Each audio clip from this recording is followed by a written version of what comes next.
Call this meeting to order. This is the August 17th regular board meeting. At this time, we'd like to welcome everyone to the board meeting, and we will stand for a moment of silence and then followed by the pledge.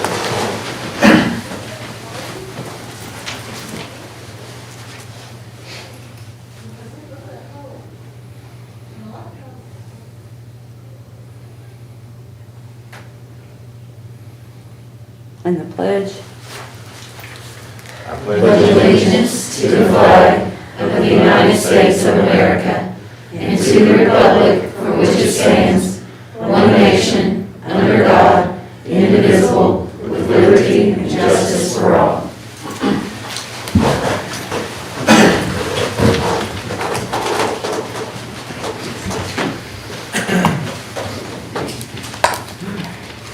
Item number 1, review of the agenda.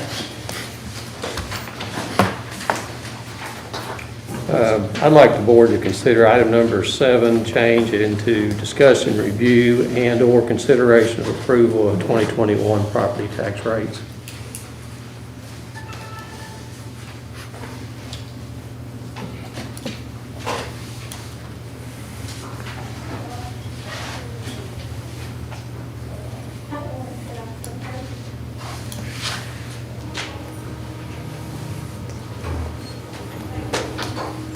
Anything else? That would take 3 people to agree. Second.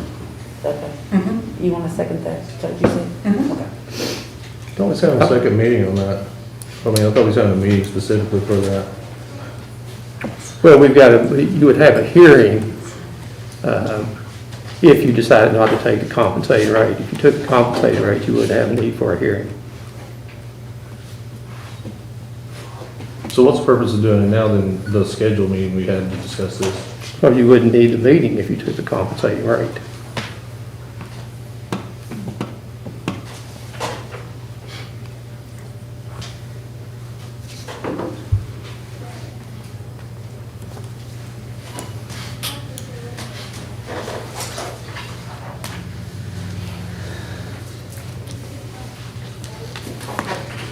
So what you're asking for is just to add.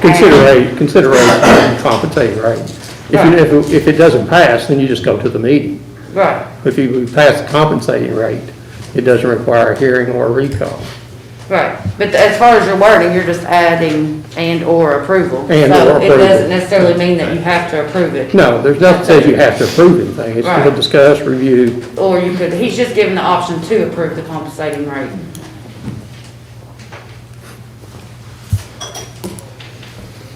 Okay, Did you get 3 people support now? as of right now, he's got 2. Okay.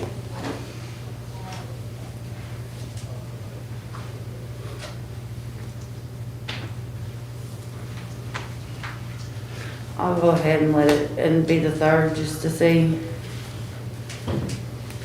to add the wording.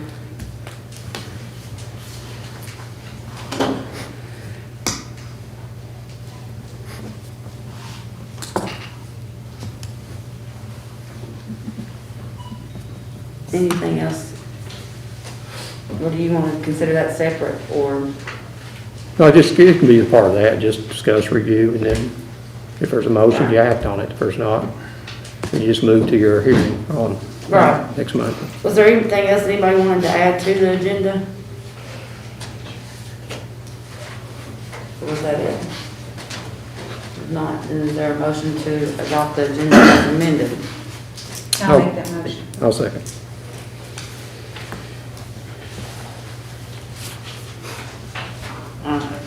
Motion by Sherry, second by Erdo.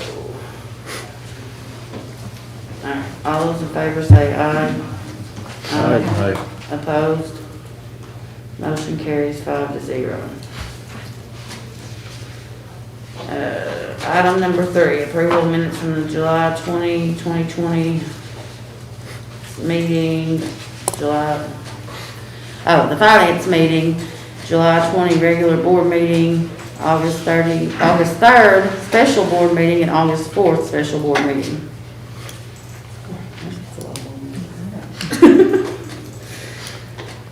Make a motion to approve those minutes. Motion by Mr. Tolby.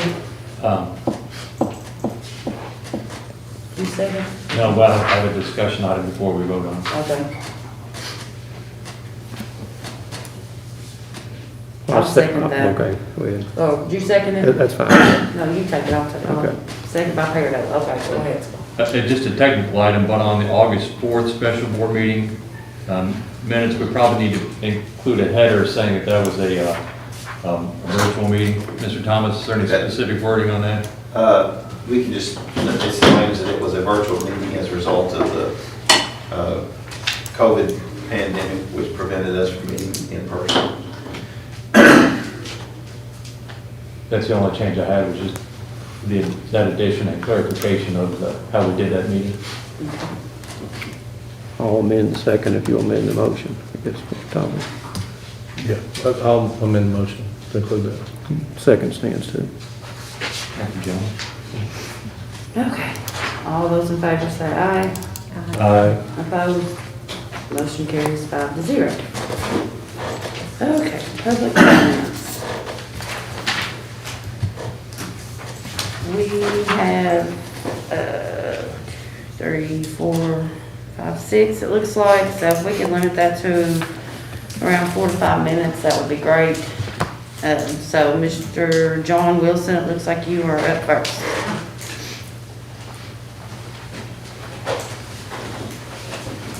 Thank you. And sorry if I can't. Pardon me? You're good. Okay. Sorry for not sticking around too long. I'm a type 1 diabetic, which is part of the reason for what I'm going to say. So I'm due a shot in about 10 minutes or so. So I was thrilled with your decision last time to have the remote instruction for school for a few reasons. As I mentioned, I'm a type 1 diabetic. My wife is a teacher. It'd be nice to be able to see her and spend time with her rather than being concerned about her bringing something home. She's a teacher of K through 4, so she's around all those age groups, and I know controlling kids' mask wearing at that age, I can't even imagine. I mean, I just can't. I can't imagine controlling a classroom to begin with, much less, with masks. I know that they're uncomfortable for that length of time is just mind-boggling to me. And also for my son, who is a GRC student. He's just been through quite the year with a perforated appendix this year, beginning around February, going all the way through May, because he had 4 surgical procedures to have drainage taken away, and multiple, finally the appendectomy toward the end, but he's just had a brutal time. And with that, his immunity is at a lower level than a lot of other kids at this time. And just thinking about the kids themselves with their varying level of immunity is a real concern moving forward, especially with, there's no guarantee that your background or what underlying health condition you have until you've had a thorough exam. And kids just haven't necessarily had that. We've had kids in other states that have died. And some with pre-existing conditions and others without. And there's always that question mark. For the last reason is what I do. I'm an onboarding analyst for all labs, the primary for Kentucky. Stressful. I work with the Kentucky Health Information Exchange. I deal with medical records all the time. I've been dealing with COVID since March, and I've watched the data that comes in, the positives and the negatives, and the spreading here and there. I've been at conference calls and constant seems like, Zoom calls with conference calls with folks from all over the state and outside of the state. With every commercial lab, we're onboarding to get this data as quickly as possible. The background for that is, when with these labs, until they're live with KHI, they have to fax in all their orders. Every single result they've got to fax in. On the state end, you've got epidemiologists who have to hand enter all that information to be entered into NEDS, the National, Disease Surveillance System. And then that goes on to the federal endpoint and to the state endpoint so they can monitor the outbreaks. So it's a major overhead for the state to deal with, folks that haven't onboarded yet. So we're onboarding these labs as quickly as possible. We started back in the days of George Bush, our group, and we're there regardless of the administration, regardless of the party. We're a mix of independents and Republicans and Democrats, so you can take that concern out of your wheelhouse for, this being an issue that's a party-defined issue. Because this is what we do all the time. We survey the data that's coming in for syndromic surveillance for any outbreaks, anywhere from Ebola to poison food poisoning at a restaurant. So everything of a possible outbreak, hepatitis, whatever. We take that data in, report it to the state. We deal with the health departments themselves to get people on the ground to address that issue for whatever is needed.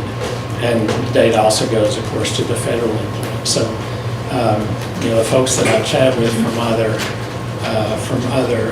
labs that work inside and outside the state, that do multi-states, have been actually thrilled with Kentucky, with just how able we're able to get this data in a timely manner.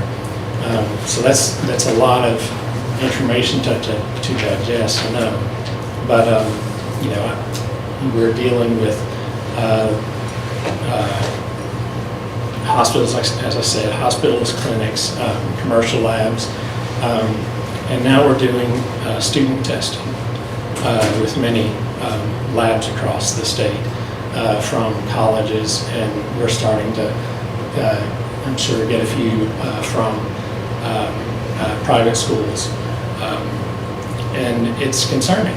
The more the logistics of getting a school totally safe is just about impossible, because I know there's temperature checks that people come in, but folks, I know ordinarily parents will give their kids some anti-inflammatory to get their temperature down when they enter the door. So they've got this, if they've got it, they've got it. When they come in, they're going to be undetected unless they actually have a test. I know that some of the colleges are actually testing all of the incoming students, which I think is a good option. But I don't even know if that's possible for supplement schools, for elementary schools and primary and high school and all that. So I'm thankful for that decision. I really think that that's going to help us in the long run, and I'm hoping that until we get that, honestly, until we get the vaccine in place, which is supposed to cover all the strains. There's like 6 strains of COVID. 2 of them are the primaries in the U.S. and then, but they're expecting the vaccine to be able to cover them all, because it's a slow changing condition virus. So anyway, I think it's a good thing to revisit each meeting to see how things are going, and I'm at your disposal if you need additional information. I can't go into the exact participants' names, but I mean, pretty much every hospital, every clinic, every commercial lab. So I just wanted to offer that if you need a little bit of guidance from somebody who sees the data straight for on a daily basis. So thank you much. Thank you.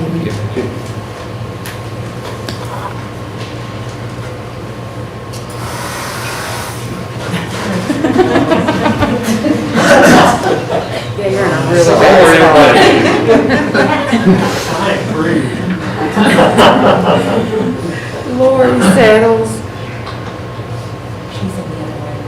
She is. She's in the other room, she'll hear it. Okay. Do you want me to go get her? You might mention that she Sales? Yes. forward.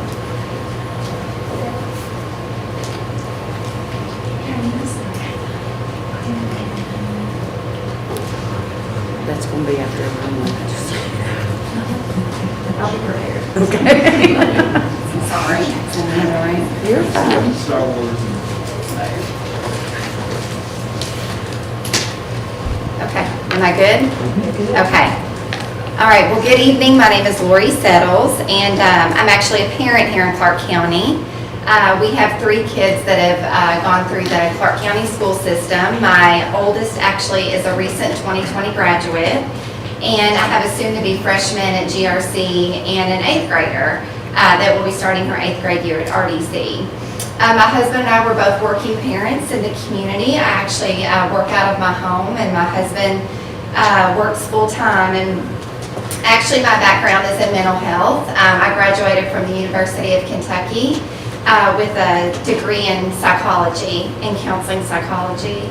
And so I first, just before I share some thoughts tonight, I do want to just, thank the school board and thank the teachers and the administration in our community because, as a parent, we do recognize that, you guys, I know, have worked tirelessly over this issue, of returning to school safely. And so we see that, and we do thank you guys so much. We are grateful for the Clark County school system. We love our teachers. We love our principals. We love our coaches. And so, in general, we have just always been so thankful and pleased with everything in Clark County. As a parent, though, speaking tonight, I do want to come to you guys tonight just with some concerns that I know that we have, multiple parents have in the community as far as, returning to school, 100% virtual at this time. These are really not in any particular order, so I might kind of jump all over the place here. And I am going to try to make this quick because I know I only have a couple of minutes and there's a lot that I do want to share. First of all, I do want to just, talk a little bit about, I think, the importance of having a set schedule with our kids in terms of, set times throughout the day. I know that Fayette County, I was recently in a conversation with a parent from Fayette County, and they actually, her kids actually had a schedule that came out, where at this time they would be on this, at this virtual appointment, at this time they would be doing that. Our kids need structure. I think that's kind of obvious, that they do, but they definitely need a routine. In addition to that, kind of jumping to another topic here, one of the things I am really curious about is, as Clark County, do we have a target that we are trying to achieve? What have we determined is going to be a safe, a safe percentage of when we as a community, you guys as a school board, are going to feel comfortable returning our kids to school? Because I think if we don't have a goal, then we really aren't going to know if we're hitting or we're missing that goal. And so, I think together as a community, we would feel more confident in working together toward that. But when we don't know what that number is, it can feel very frustrating. I know in Arizona, they actually have a target infection rate that when they meet that goal, that then, that their community, they've decided that they can return. Also in Arizona, one of the things that they found recently was that in the first week of virtual learning, because they are doing all virtual, that there were actually 4,000 children that were completely unaccounted for in the first week. 4,000 kids in one district that just didn't show up virtually. And so my question to the board tonight would be, what is the plan? Do we have a plan here in Clark County on how we're going to handle that? If, the numbers of kids that may not show up virtually. Also, of course, mental health is my passion, but I do have a lot of concerns about the mental health of our kids. I think that we're kind of playing Russian roulette, I think a little bit, between our physical versus the mental health of our kids. And I know that there was a recent study just done in July by the American Psychological Association that actually 40% of the kids that were interviewed had both anxiety and depression. And then also from the American Pediatric Association talked about not only do we have a medical crisis, but we also have a psychological crisis on our hands. And so, just keeping that in mind as well. A couple more things here. Like I said, I'm kind of all over the place here, but let's see. I guess another question would be, when the governor does lift restrictions, does Clark County have a plan ready in place? So when we are ready to transition back to school, like what is that plan? And would parents be able to be notified even in advance of what that's going to look like? Because again, I think we can work together when we know what that plan is. Also, I am curious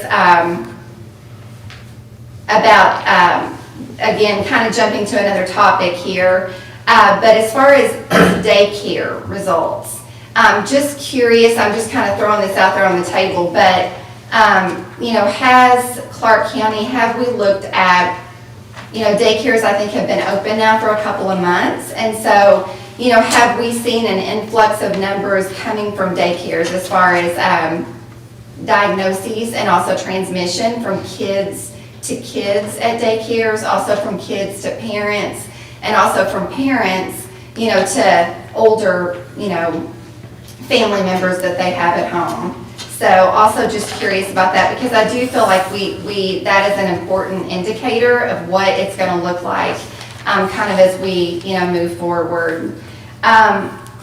Also just a couple of closing thoughts here, and I'm going to kind of wrap it up, but just some thoughts. I know that definitely in Clark County we have, we are an innovative place, we are creative, and I think that obviously the last thing in the world, as a parent, that I would ever want to see is a teacher infected or kids sick or anything like that. I mean, that's just, not even anything that we want to think about. However, I do feel like that the virus is here to stay.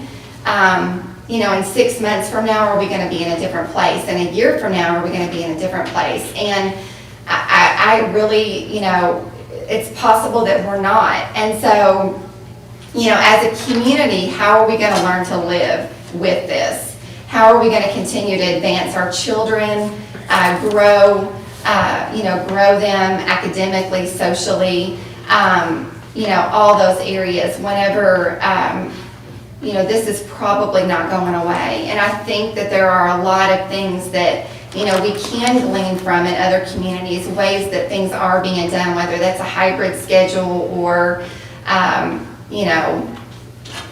some of the different things that we can continue to be creative to, make this the very best situation for the kids. Because, realistically, we can't do this for months and for years, to come. And let's see. I think that may be it. I may have misplaced a couple of things, but I do want to thank you guys. I know, again, you all are working, so hard, and so we do see that. Thank you all. Thank you. Thank you.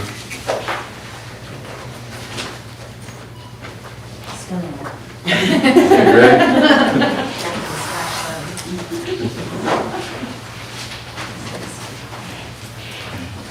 Bo and Liz Harris.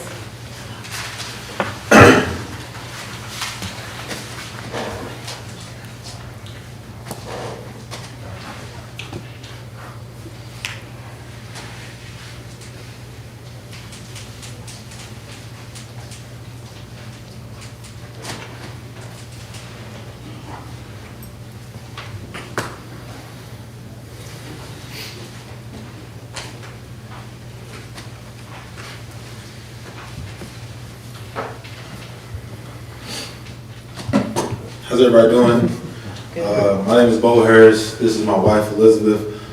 We are owners of Clark County Child Development Center. It's a child care located downtown Winchester. We just came here to pretty much provide help, assistance in any way that we can.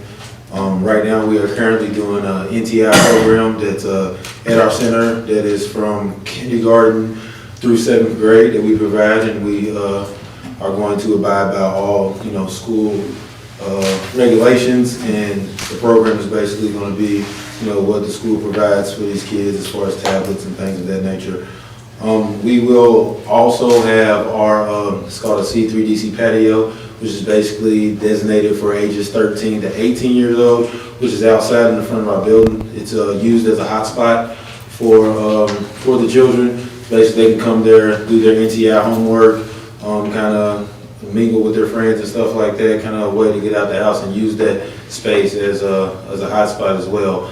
I discussed with Christy earlier about possibly doing lunches at that time at 12 o'clock, or maybe the bus can drop by there and do lunches. Our main goal is to help with these kids in this hard time in the city of Winchester and also around the world. We had a couple of small businesses that said they'll provide drinks and stuff like that for the kids. This area will be unsupervised, and basically the kids, we'll go by the COVID rules and things of that nature. We also provide, we are looking to provide staff, our child care for staff members that are at the school of Clark County. We'll offer 10% off of any staff member that would like to come to our center, children come to our center. And then we also we are interested in doing on-site child care, maybe at one of you guys, one of the schools or something like that. That's something that we are open to in discussion. That's pretty much all I got. Thank you guys for listening. You guys have a great day. Thank you. Thank you. Thank you all for everything.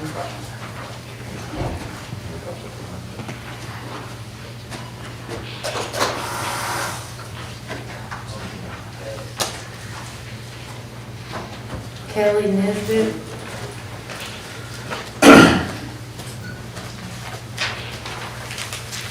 Hello. Gosh, I came up here and I don't really have any notes or anything. I really didn't prepare like the rest of them did. I'm a lifelong resident of Clark County. I have one son that is now a junior in college, and I have a daughter who is approaching her senior year. Typically would be a great time. It's a pretty scary time right now. I commend you all for everything you've done, passing it to where they got the sensors to take temperatures and things like that as they come in school. My fear is that we operate in fear and that when decisions are made fearful based. I'm very, very knowledgeable of this COVID. I'm very close to patient number 1 in Clark County. So I know I've been quarantined twice. Patient number 1 still has antibodies. There's a lot of things with the CDC that I think that's out there that get overblown and get overlooked. 10,000 people as of this weekend, students have been tested at UK. 74 tested positive, less than 1%. You've got a lot of that going on. I'd say more kids probably tested positive for the flu. I know it's an unknown that's going on out there. You know, the people that have talked here and said, we'll help with child care. Is that really going, I mean, you have the same issue. You've got children that are around one another, that can spread it. You know, I love the idea of a hybrid. I love the idea of choice. As a parent of an exiting junior coming up to senior year, she's only been able to take the ACT twice. I can't get a tutor. They're too scared to tutor. What am I going to do this year? All those applications are due. I mean, it's a big transitional time. You know, and there's a lot of things that in-person learning, I mean, if all these students were great at virtual learning, we maybe wouldn't have this school board meeting. We would have, you know, state of Florida has a virtual school that has been around for probably 10 years that people can sign up for. You know, so there's a big part of school that's coming back and getting back into it. And I'm not saying it's to be, you know, fly by the seat of your pants and be unsafe, but I do think at some point in time we have to face a fear and we have to say, you know, what's good for the kids mentally? What's good for the parents mentally? I mean, I was considered during COVID an essential business. And so we, you know, modified coming back to work and whatnot. But just seeing the kids, I mean, Pierce came home from college, they're just all disheveled. They're, you know, you watch TV, you get scared, and it's just, there's a lot of factors. And I think you all look at them, and I hope that you all have, you know, that maybe you can look at it before the end of 9 weeks. 9 weeks is a long time. I mean, in 9 weeks, I've got to sign up for FAFSA. I've got to try to get college apps in. I've got to try to get an ACT score up. You know, some kids their parents have to think about transitioning to first grade, fifth grade, fourth grade, you know, and it's a lot, there's a lot of things on the line here, and I appreciate all the time and the energy you put into it, because I know it's not hard. And the other thing I wanted to say, I don't know if you had any question, anybody say anything about this. I got a call, I did my online survey about what you would want, and I got a call from one of the principals at the high school. Said, you can turn in your survey. You didn't do it. I said, well, yeah, I did it. You know, I was very, so I'm wondering on those survey results, you know, how many did it, how many didn't? Did you know, were we getting false positives, false negatives? But, you know, I hope that, I know you all, I think and pray for you all the time of what you got to do, but, you know, the kids really need to get back. They've got to get back into a routine. And as healthy as we can be and as careful as we can be, they got to get back. Thank you.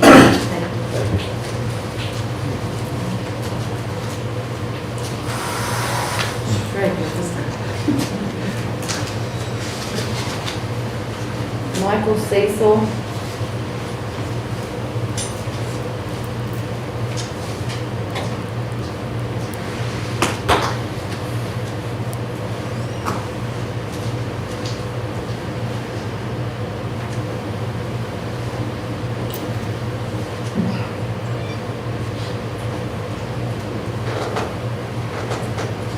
My name's Mike Cecil. I have 5 children, I know it's crazy, in the district. And I would like to strongly encourage you all to send the kids back to school. I believe in choice. I think that if you have a child at risk or a family member at risk, there should be virtual options available. But I have seen in my old household the impact mentally that this quarantine virtual learning has had on really the junior high and high school age kids specifically. They need social interaction. They really need social interaction. There was a study that came out last week that said 25% of young adults 18 to 24 had considered committing suicide in the last 30 days. I mean, had they done 13 to 18, I think that number would even be higher. Kids left alone without any activities, their heads can go to dark places, especially when they're adolescents and their bodies are changing and they're trying to find out who they are. My fear is that as we try desperately to avoid spreading the virus, that there is a law of unintended consequences, and we're opening up Pandora's box, and we have no idea the impact that this is going to have on the suicide rate within our community. I read an article yesterday that there's been more suicides in 2020 already than there were in all of 2019. They expect those rates to double, maybe even triple. As fearful as we are of somebody contracting corona at school, we should just be just as fearful as a child that slips into anxiety, depression, a stress-related disorder that has an increased risk of suicidality. With this younger generation and the screen time, we know that screen time releases dopamine in the brain. New neural pathways are formed because of that. Our plan right now is to have kids all day long in front of a screen, and we have no idea the long-term impact that kids spending the entire school day looking at a screen, and then, it's not like they're not going to look at their phones after, in between. What is doubling, tripling, quadrupling children's screen time going to have long term?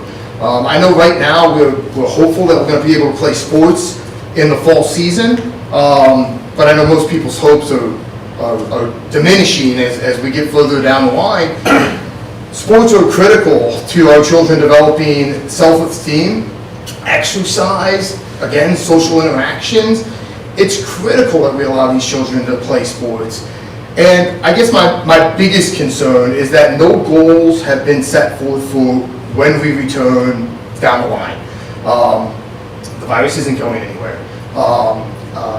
My profession, I work for a pharmaceutical company. I'm very familiar with mental health issues, but I'm also familiar with vaccines, and there's no reason to think that hopefully when they do get a corona vaccine in January-ish, maybe October-ish, that's going to be any more effective than the flu vaccine. This virus is constantly mutating. Luckily for us, it seems to be mutating in a direction where it is less virulent than it was originally when it came to the United States, which is a good thing.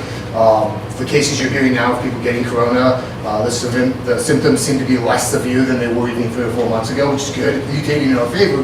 But that mutation is probably going to prevent any vaccine from being significantly more effective than the flu vaccine. And we know that even this last year or the year before, the school had to shut down for several weeks because of a flu outbreak. The majority of these kids had their flu shot, and we're still going to have flu outbreaks. And so if you're thinking, well, when the vaccine gets here, it'll be okay, it won't be okay even then. And then what damage have we caused between now and then to these kids' mental health, their development, their long-term academic success, because we all left them at home studying it. And I won't even elaborate on it. I know you guys understand the impact that this has on families. I have a large family. When we did virtual learning in the spring, it was all hands on deck to be able to get through it, and it was not well put together. It just wasn't, and every week they said it would be better the following week, and it never got better. And I know they're saying in the fall we're going to get it right, but are they really? Is this a model, this virtual learning model, is it something that we can adapt in 3 months or 6 months, that we can really learn how to be effective at it this quickly? And the answer to that is probably no. It'll probably take us years to figure that out. The whole time we have a generation of kids right now in school right now that are missing out on their senior year of high school and their senior prom and their homecoming dance and all of these very formative events. Myself, I played football in high school, and I still remember Friday morning showing up for donuts with the whole football team, everybody wearing your football jersey. I remember that vividly now, 25-ish years later. The moments that these kids are missing are the ones that will form who they are. It'll give them their self-confidence. It'll develop their tribe. It's critical kids go back, and I think that we can come up with a safe way to do it. And I also think that we can give parents with at-risk kids, teachers that are at-risk themselves, the option to teach or learn virtually. So that's my 2 cents. Thank you.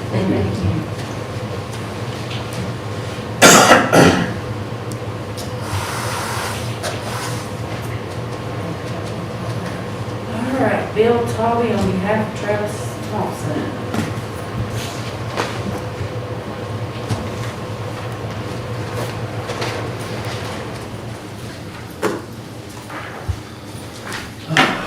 been a while since I've been here for this start. So, like Ms. Ritchie said, this is, Mr. Thompson lives in my district, and he sent me a letter, and he wanted me to read this to the board tonight. So again, this is from Travis Thompson. Board members, thank you for the opportunity to provide public comment to the Board of Education. I'm unable to attend tonight's meeting, and I thank Mr. Talby for taking my comments and seeing to it that they are provided to all the board members. He's actually on patrol tonight for anyone that knows, so he's trying to keep our streets safe. I would like to take a few minutes of your time to discuss the start of the 2020 school year. Let me say that I cannot imagine having to cast a vote on a difficult decision of which you have had in front of you. There's no right answer, and no matter what you decide, there will be a significant opposition. I'm going to come to you today from 3 different perspectives. First, as a parent of a Baker Intermediate 5th grader. I plead with you today to consider the safety of my child as your utmost priority. I'm not a medical professional, and I will not claim to be such. I'm trusting in the board that each member will listen to the medical professionals and experts and take the necessary steps to protect Clark County students to the absolute best of the district's ability. The governor, along with his staff, have provided a recommendation that school remain virtual until September 28th. At a minimum, I believe that the first few weeks of school should remain virtual, as that seems to be a consensus of health professionals at the state and local level. Second, as a Winchester police officer, I cannot begin to explain the necessity to get children back into school in person that I see every shift. Having Clark County students in school on a regular basis allows for those that are neglected at home to seek help. Unfortunately, as much as we would like to deny it, some of our children are suffering at home while school has been out for such an extended period. Some of them simply do not have anyone else to turn to in time of need other than staff at their school. As you reevaluate the start of school in September, please remember that sooner some of these children can get back into school, the better for their circumstances at home. Third, as the 2nd District Magistrate of Clark County, board members must find a way to set aside personal agendas and politics when weighing these decisions. Please do not make this about Republican versus Democrat.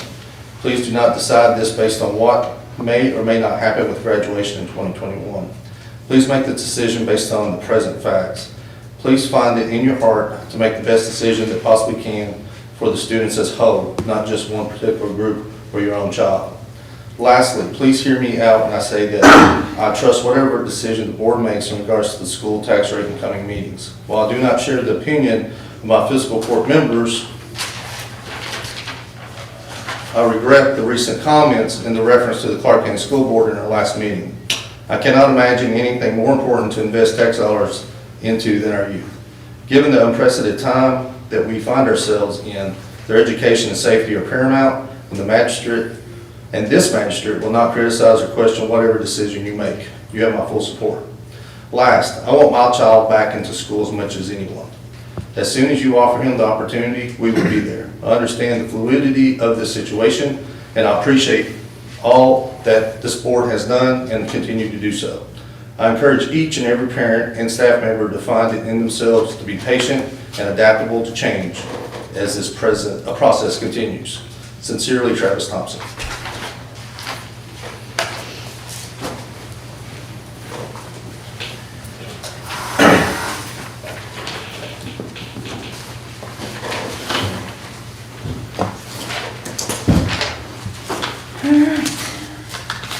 We are now on item number 4. Mr. Christie, you are up. Return to school update. Got some of my committee members that will probably be stepping in at the doorway there, and I'll open it up to questions from them.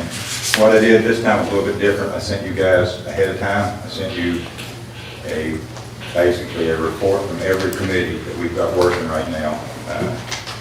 So I guess as I sit here tonight and listen to the speakers, I can agree with every single one that's walked up that podium and the points that they've made. I agree.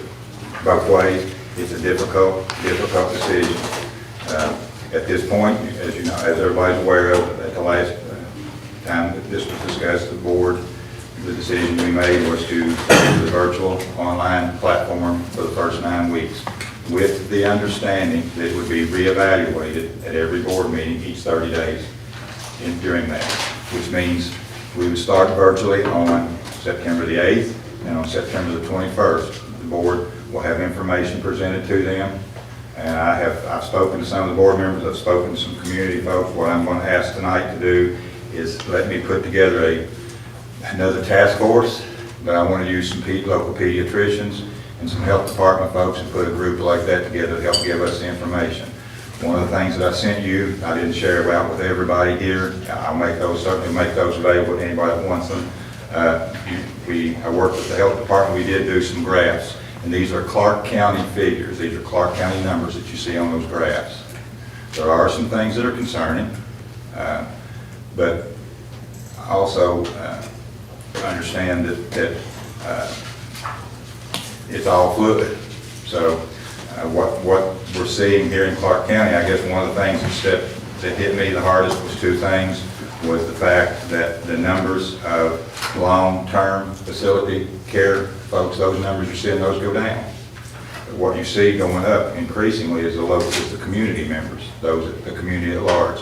And if you look at that, I think it was the last or the next to last slide or graph that you saw in the age distribution in Clark County alone, under 18 is the second highest number that there is. And it's only 2 behind the age, the 60 to 69, so I'm catching it both ways there. 60 to 69 is the largest age group, and then the second highest to that was the under 18.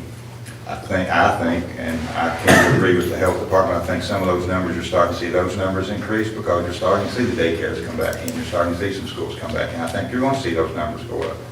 Now granted, kids are usually fare a little better to the disease or the virus than do those of adults. But one of the things that we have to consider here is that those kids come from homes with adults and they go back to home. During the day, they're spending their day with adults and then they go back home with adults. So that's something else that we have to take into consideration. And some of those adults don't fare as well from the virus as the kids do. So that's a concern. So the slides, like I said, for anybody in the audience, I'll be glad to provide you with the documents that you're seeing on the board there. It's broken down. You can see there on the right, you see the per day to cases as they're reported now. Now that ended as of Friday. I didn't have the data when I did these over the weekend with Becky, and she put this together, helped me put it together. Didn't have the Saturday and Sunday data, so that's why it's just reflective of the past Friday. Something I wanted to ask the board, if this is something that you all think would be helpful to you, I will get these documents to you each Monday morning. I'll try to get them to you Monday morning. If there's any of these in here, I think there is a duplicate. I had a bar graph of the day by day going up, and then there's also a chart, the line shows it. I don't think we need it both ways, so I'll probably take one or the other of those out with the set of documents that you see there. I'll continue to work with the health department and try to provide you those each Monday morning, if that helps. I think, again, I'm going to go back and I want to mention it. That's the slide that you see there. The blue represents, that's the total cases. Now you're starting to see the blue is starting to increase. Now if you look at August there, we're only halfway through the month of that August. That last column there is only halfway through for this month. So it appears as though we're going to exceed what it was in the month of May, June, and July. So, but again, I want to go back and want to ask if there are any questions. I know that there's been some question about the school's PLP program that we're looking at. I want you to know that that's just a supplemental program. It's a supplemental program just like that, Lexia, History Alive, well, all the other programs that we use, Mystery Science, Read 180, those are all just supplementary programs. The teachers are going to be directing the classes, the online classes. They're going to be directing those. It will be our teachers that do the lesson planning that does that. And they may pull from some of these other supporting pieces of things that we provide for them to pull from. The school's PLP is aligned to the Kentucky core content. That's one of the reasons we chose that. We saw that a lot of the school districts are using that. It's aligned to their core content. It's aligned with their standards. So the teachers will be quite easy to be able to put that as part of, that can lead into part of the instruction, but that is not the lesson in and of itself. The teacher will be directing that. The teachers, different schools are going to be doing it different ways, and each school will be doing it differently. It will be different each day sometimes. Some days there will be direct contact with students. Some days there may be less direct contact with students, or students working off the computer. So we're trying to make a mix of, so that it's not just like the one gentleman talked about, just looking at a computer screen all day. We do have plans in every building of teachers being in contact with students. I will tell you that one of the reasons we're doing the food service is the way we're doing it, is so that the bus driver and a food service person, and then where we need is we start to contact students. If we're seeing the students not completing work or not doing as they should on their, and making the contacts that they should, we have counselors that's going to ride those buses and go with them to deliver meals. So when those kids come out, we can actually put eyes on those kids and see them, and a counselor can talk to them. We have another bus that we're setting up, it's going to be nothing but counselors and psychologists. It's going to run just like their buses do throughout the community to deliver meals. They're going to be watching the computers. They'll be watching to see which students are struggling, which students they think need help, or which students we're not even hearing from. And they're going to go out and they're going to do visits, and they're going to go out and try to make contact with those students. And we'll have arrangements made so that they can bring students on the bus, one or two at a time, and to keep the social distance, so we can stop at the park, we can take them somewhere and do that. At all of our schools, one of the things that I've been insisting on this time, it was different from last year, was one of the complaints that we had, a valid concern. We got thrown into that in a 24-hour period last year. Nobody was prepared to do it. We didn't even have NTI here in the past, so we weren't prepared to do online kind of instruction at all. So we got thrown into it, and it wasn't good. I think we got a little better, but it wasn't good enough, and we didn't get good enough at the end of the year. We're going to start off better than we ended last year. We're going to be way ahead of where we even ended last year. With the counselors being able to see them in these programs, we're putting some social emotional pieces in there so that even online there's contacts for these students to have to do the things online. I talked about the meals.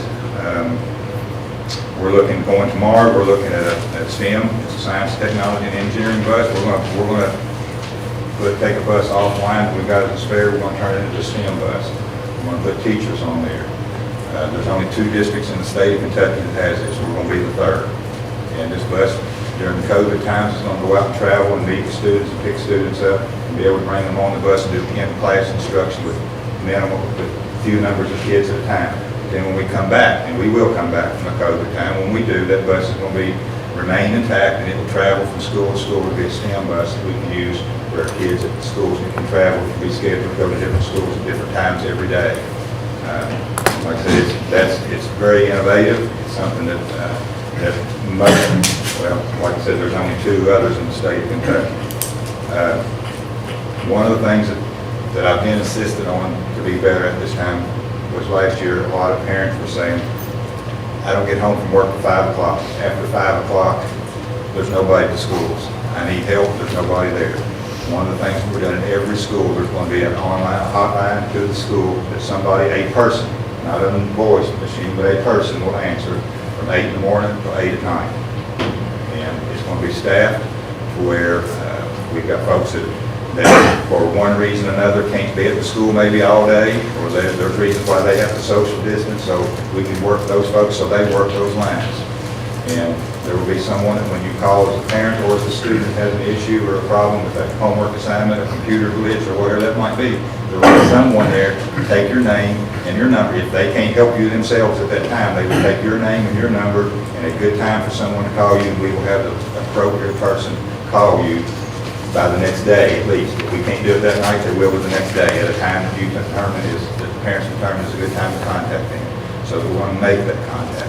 Another thing we're going to do this time that we didn't do last year, we're going to, obviously with our students with special needs, their IEPs and things we have to meet there, we're going to even pick up those kids on a bus just one at a time to bring them in to meet those IEPs. We're going to do those things. If there are students that are struggling, falling behind, and we can make contact and work with that parent, we're going to go and pick those kids up, or have the parent, preferably have the parent drop them off at school at a designated time and work with the teacher one-on-one or in small groups of 2 or 3 to help catch them up so that they don't fall further behind. And that's going to be done, it'll be scheduled at each school, and it'll be up to them to schedule the time that they can work work that out in their school. So I can't tell you that it's going to be from 8 till 10 or 9 to 11, or when that'll be. That's going to be individual schools to make that determination. But they'll work with their staff, and those teachers will schedule that themselves a lot. And the teachers will have the full autonomy to call a parent of a student that's struggling, and if they can get that student to come in, we're going to be set up to safely bring a small number of kids, and at this point, it has to be less than 10, to a room or to a place, or we can work one-on-one or with groups of up to 7 or 8 with the teacher. Now, we are looking at, and I posed a question to, and you may have heard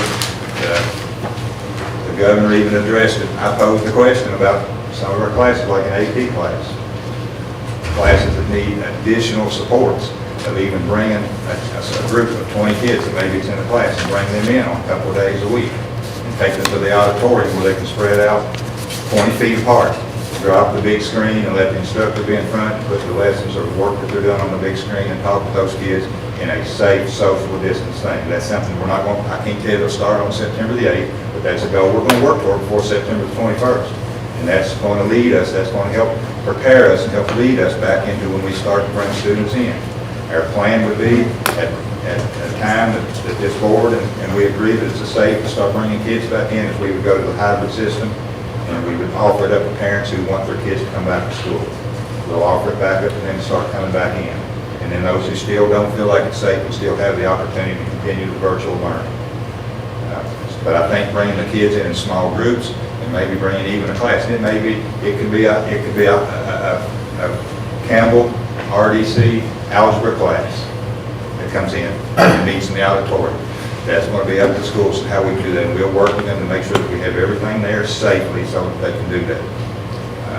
And that is going to give us some information, valuable information to us as how we can get kids in and how we can safely move them about. We can start out moving them about in the building in smaller numbers. We can lead into being able to bring back larger numbers of kids. So that's kind of where we are. I would like for this board, and we've talked about it here. There are several teachers sitting around in here tonight, and this will probably, some will maybe raise their hands and some may duck their heads. I don't know, but what I'd like to do is before the 8th is have a time, and if it's after the tax hearing, have a teacher from the elementary school and one from the middle grade and one from high school come in and stand in front of you using the computer here and give you a sample of what the online learning is going to look like and how they will use these supplemental pieces that we've got, so that you can see how they would put those pieces into their lesson plans and how those would be used. And you'll see that it's not driven by the supplemental, it's driven by the teacher and the teacher's instruction. And the supplemental pieces are just that, they're just things that make their job better in this kind of a situation. Some of these things we already had in place, we've already been using. That's why some of the schools are choosing to continue with those, because their staff's already been trained. All the staff now, over the next week but the next 2 weeks, all the staff in the district will have been trained on the Google Classroom platform. I think they're becoming very, very proficient at that. And that's the platform that all schools are going to use to deliver the instruction, so that all schools are seeing the same thing. Whether you've got a student in the 3rd grade, 7th grade, or 10th grade, it's going to be the same online learning platform, so that you're not having to pick up 3 or 4 different online things. He talked about SMED, talked about the mental, social pieces that we're doing, our custodial, all of the PPE. We were preparing to bring students back by full-time, those who chose to come back, and do virtual for those who chose virtual until the most recent round, kind of with the governor and the State Board of Education and their recommendation to stay all virtual. So we've ordered the personal protection equipment. We have that. We're already stocking the schools with it. It'll be there for any students who may come in on an individual basis. That'll be there. We're still continuing to get some of that in. We've got enough. We felt we had enough to start school with. If we had to start the hybrid system. We still have more on order. We'll watch that, and hopefully, at some point we'll be able to stop ordering some of that. All the cleaning supplies, we've got everything we need there. Hand sanitizers, we're working on. As you can imagine, when you start talking about hand sanitizers and a lot of those things, every school in the United States is trying to buy this stuff. It makes it difficult. So we got in early, even the Chromebooks that we had on order, we ordered back in May. Now, again, every school virtually every school in the United States is trying to get Chromebooks. So there's been a delay in some of those. Tomorrow we're going to receive 450 new Chromebooks tomorrow. We're going to start distributing high school, Campbell, and working our way through. We think right now, we're looking at the numbers I just gave you tonight, and I haven't got to sit down, haven't even got to talk with Justin about the numbers you see that need internet and the numbers that need laptops. As we pass those out, students who already have Chromebooks and things at home, they'll have the option of taking one or not taking one. And a lot are saying that they already have one and they don't need one, and parents sometimes don't want to take on another one to be responsible for. So as we see at the high school how many we have left, we can move those to the lower grades. And when we went from the hybrid situation to the virtual, full virtual, we were going to do 3rd through 12th with new Chromebooks. But then when we went with total virtual, we felt that it's important that we go kindergarten through 12th grade with laptops. And that's the initiative we're taking on right now, and that's why we're looking at the ones who don't need them from the high school. We'll move those down to the 2nd grade, and the ones that don't need them RDC, they'll move to the 1st, and we'll continue to go through. We feel like based on the numbers we've got right now, we're really close to having enough to go K through 3 right after tomorrow. So we're still hopeful that there's going to be some more. That's still with several that have not been delivered. And we're hopeful that some more of those will come in by the 8th. If not, we're going to work through that. But our plan is by as soon as possible, we will have a Chromebook in the hands of every student in Clark County that needs one. The internet, if you see in your packet you've got there, we've started working on hotspots. The local community has been tremendous in stepping up to help us in opening up their businesses and opening up their churches and their industries and things like that for us to come in with hotspots to put in and turn in their internet to the outside to make their parking lots hotspots so that students who might not have good internet access from their home can get to a place fairly close to them. My concern right now, if you look in the outlying areas of the map, you don't see a lot. Now, there are some that we haven't put on there that we're talking to right now, but we haven't finalized. So there are some in some of the other outlying areas. So we're going to continue to work on that, and our plan is on that is in the next week to a week and a half. We're going to put it out on the website with a list. You've got another page that lists all the places. That's something we'll put out that'll give you a list that the community can see that all of these locations that you see here, they have their internet turned to the outside, and you can go there with a laptop and you can access Clark County's curriculum and their online learning from any of these locations. We'll put that map out with all the locations on it. I've been pleased with all the support that we've received from all the community in stepping up and helping us do that. And we'll continue to build on that. Human resources, we're going to be talking about that a little bit more. We have right now, and I don't know the exact numbers, I want to say not more than 12 to 15 district-wide that we're already working with on that federal piece that you looked at. Of those, I think of the 15, she'll correct me if I'm wrong, but I think there's about 13 of those that their only concern is not being able to do in person. So we're able to work with the schools and work those folks from home to do the home work from there. So there's only 3 or 4 that we're having real issues with. It's going to be on a leave type thing. So, and out of close to 1,000 people, I think that's tremendous. That says a lot, I think, for a staff that they want to be here. And I want, again, to continue to put out there that we will work with anyone who has any kind of a problem in our schools to see that if it's at all possible for them to work, we're going to figure out a way for them to work and be in touch with the kids. I did touch on the food service. We're going to run our buses. Every day we're going to run our routes, just like we run pick up kids. We're going to deliver a lunch for that day. Now, it's not going to be early in the morning like it is, and we're still working on the times. We'll get a route out that has areas that will have some times that we'll start the route, but we're going to deliver a lunch for that day and the breakfast for the following morning on each day. And then the next day we'll go out, we'll deliver lunch and breakfast for the next day. And we're going to do that 5 days. Now, the only change from where it was over the summer is for us to deliver a meal, it has to be a student that is enrolled in the Clark County system. This summer it was 18 and under. We had different regulations. Now we're in school. It'll be just for students that are enrolled virtually in the Clark County public schools. That's the only ones that we're allowed to deliver federally. That's federally funded program. That's the only way we're allowed to do it. But we're going to use that as a way. There are lots of times, and I agree with folks, there are kids that are suffering because of this right now in home situations. It's difficult situations for them.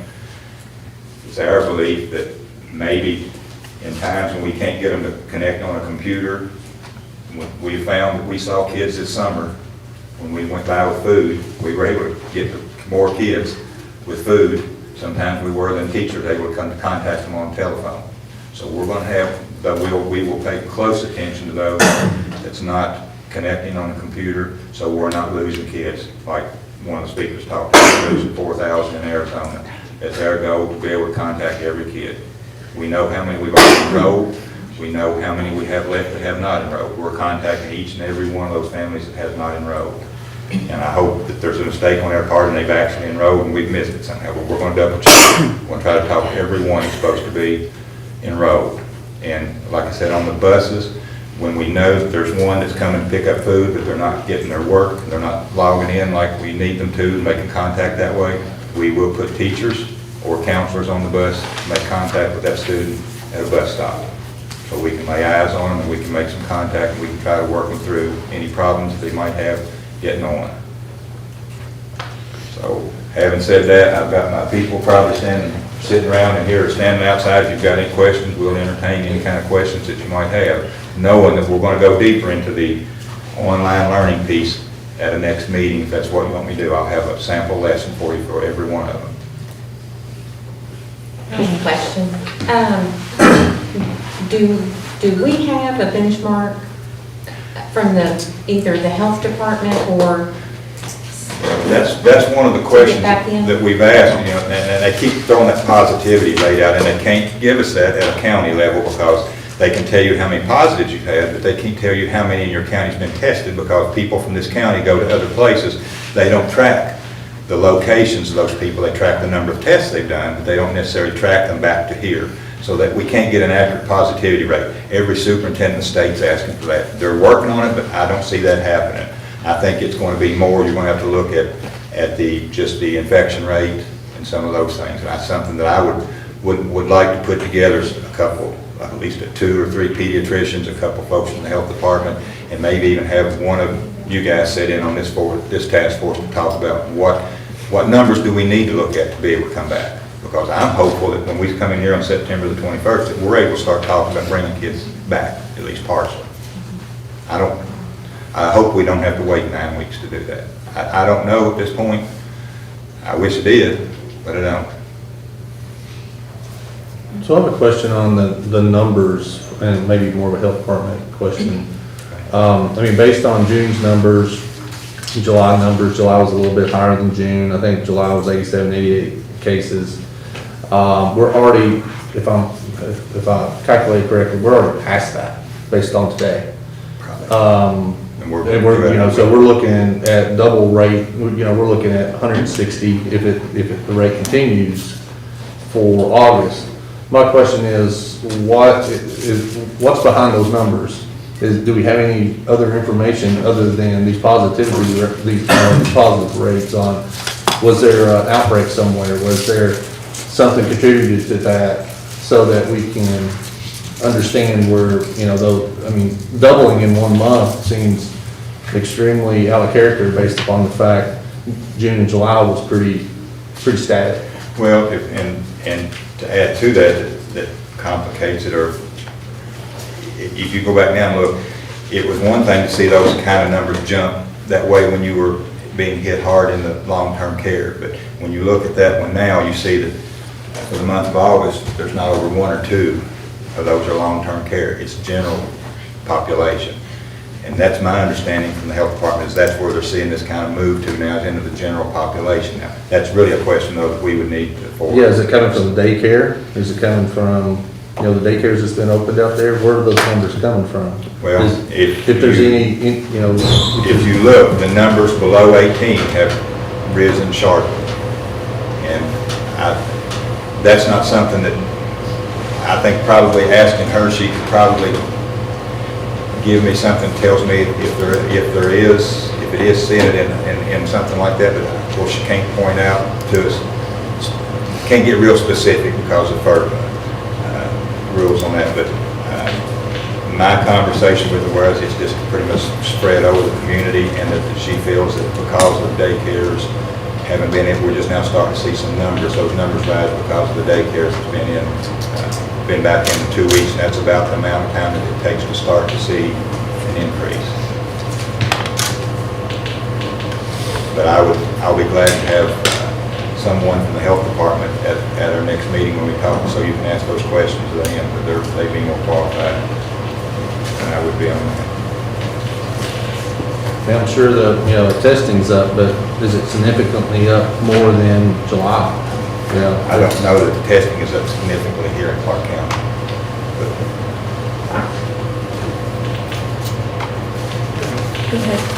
Mr. Christie, I really appreciate those comments that you made, and a lot of them really hit home, and I agree with.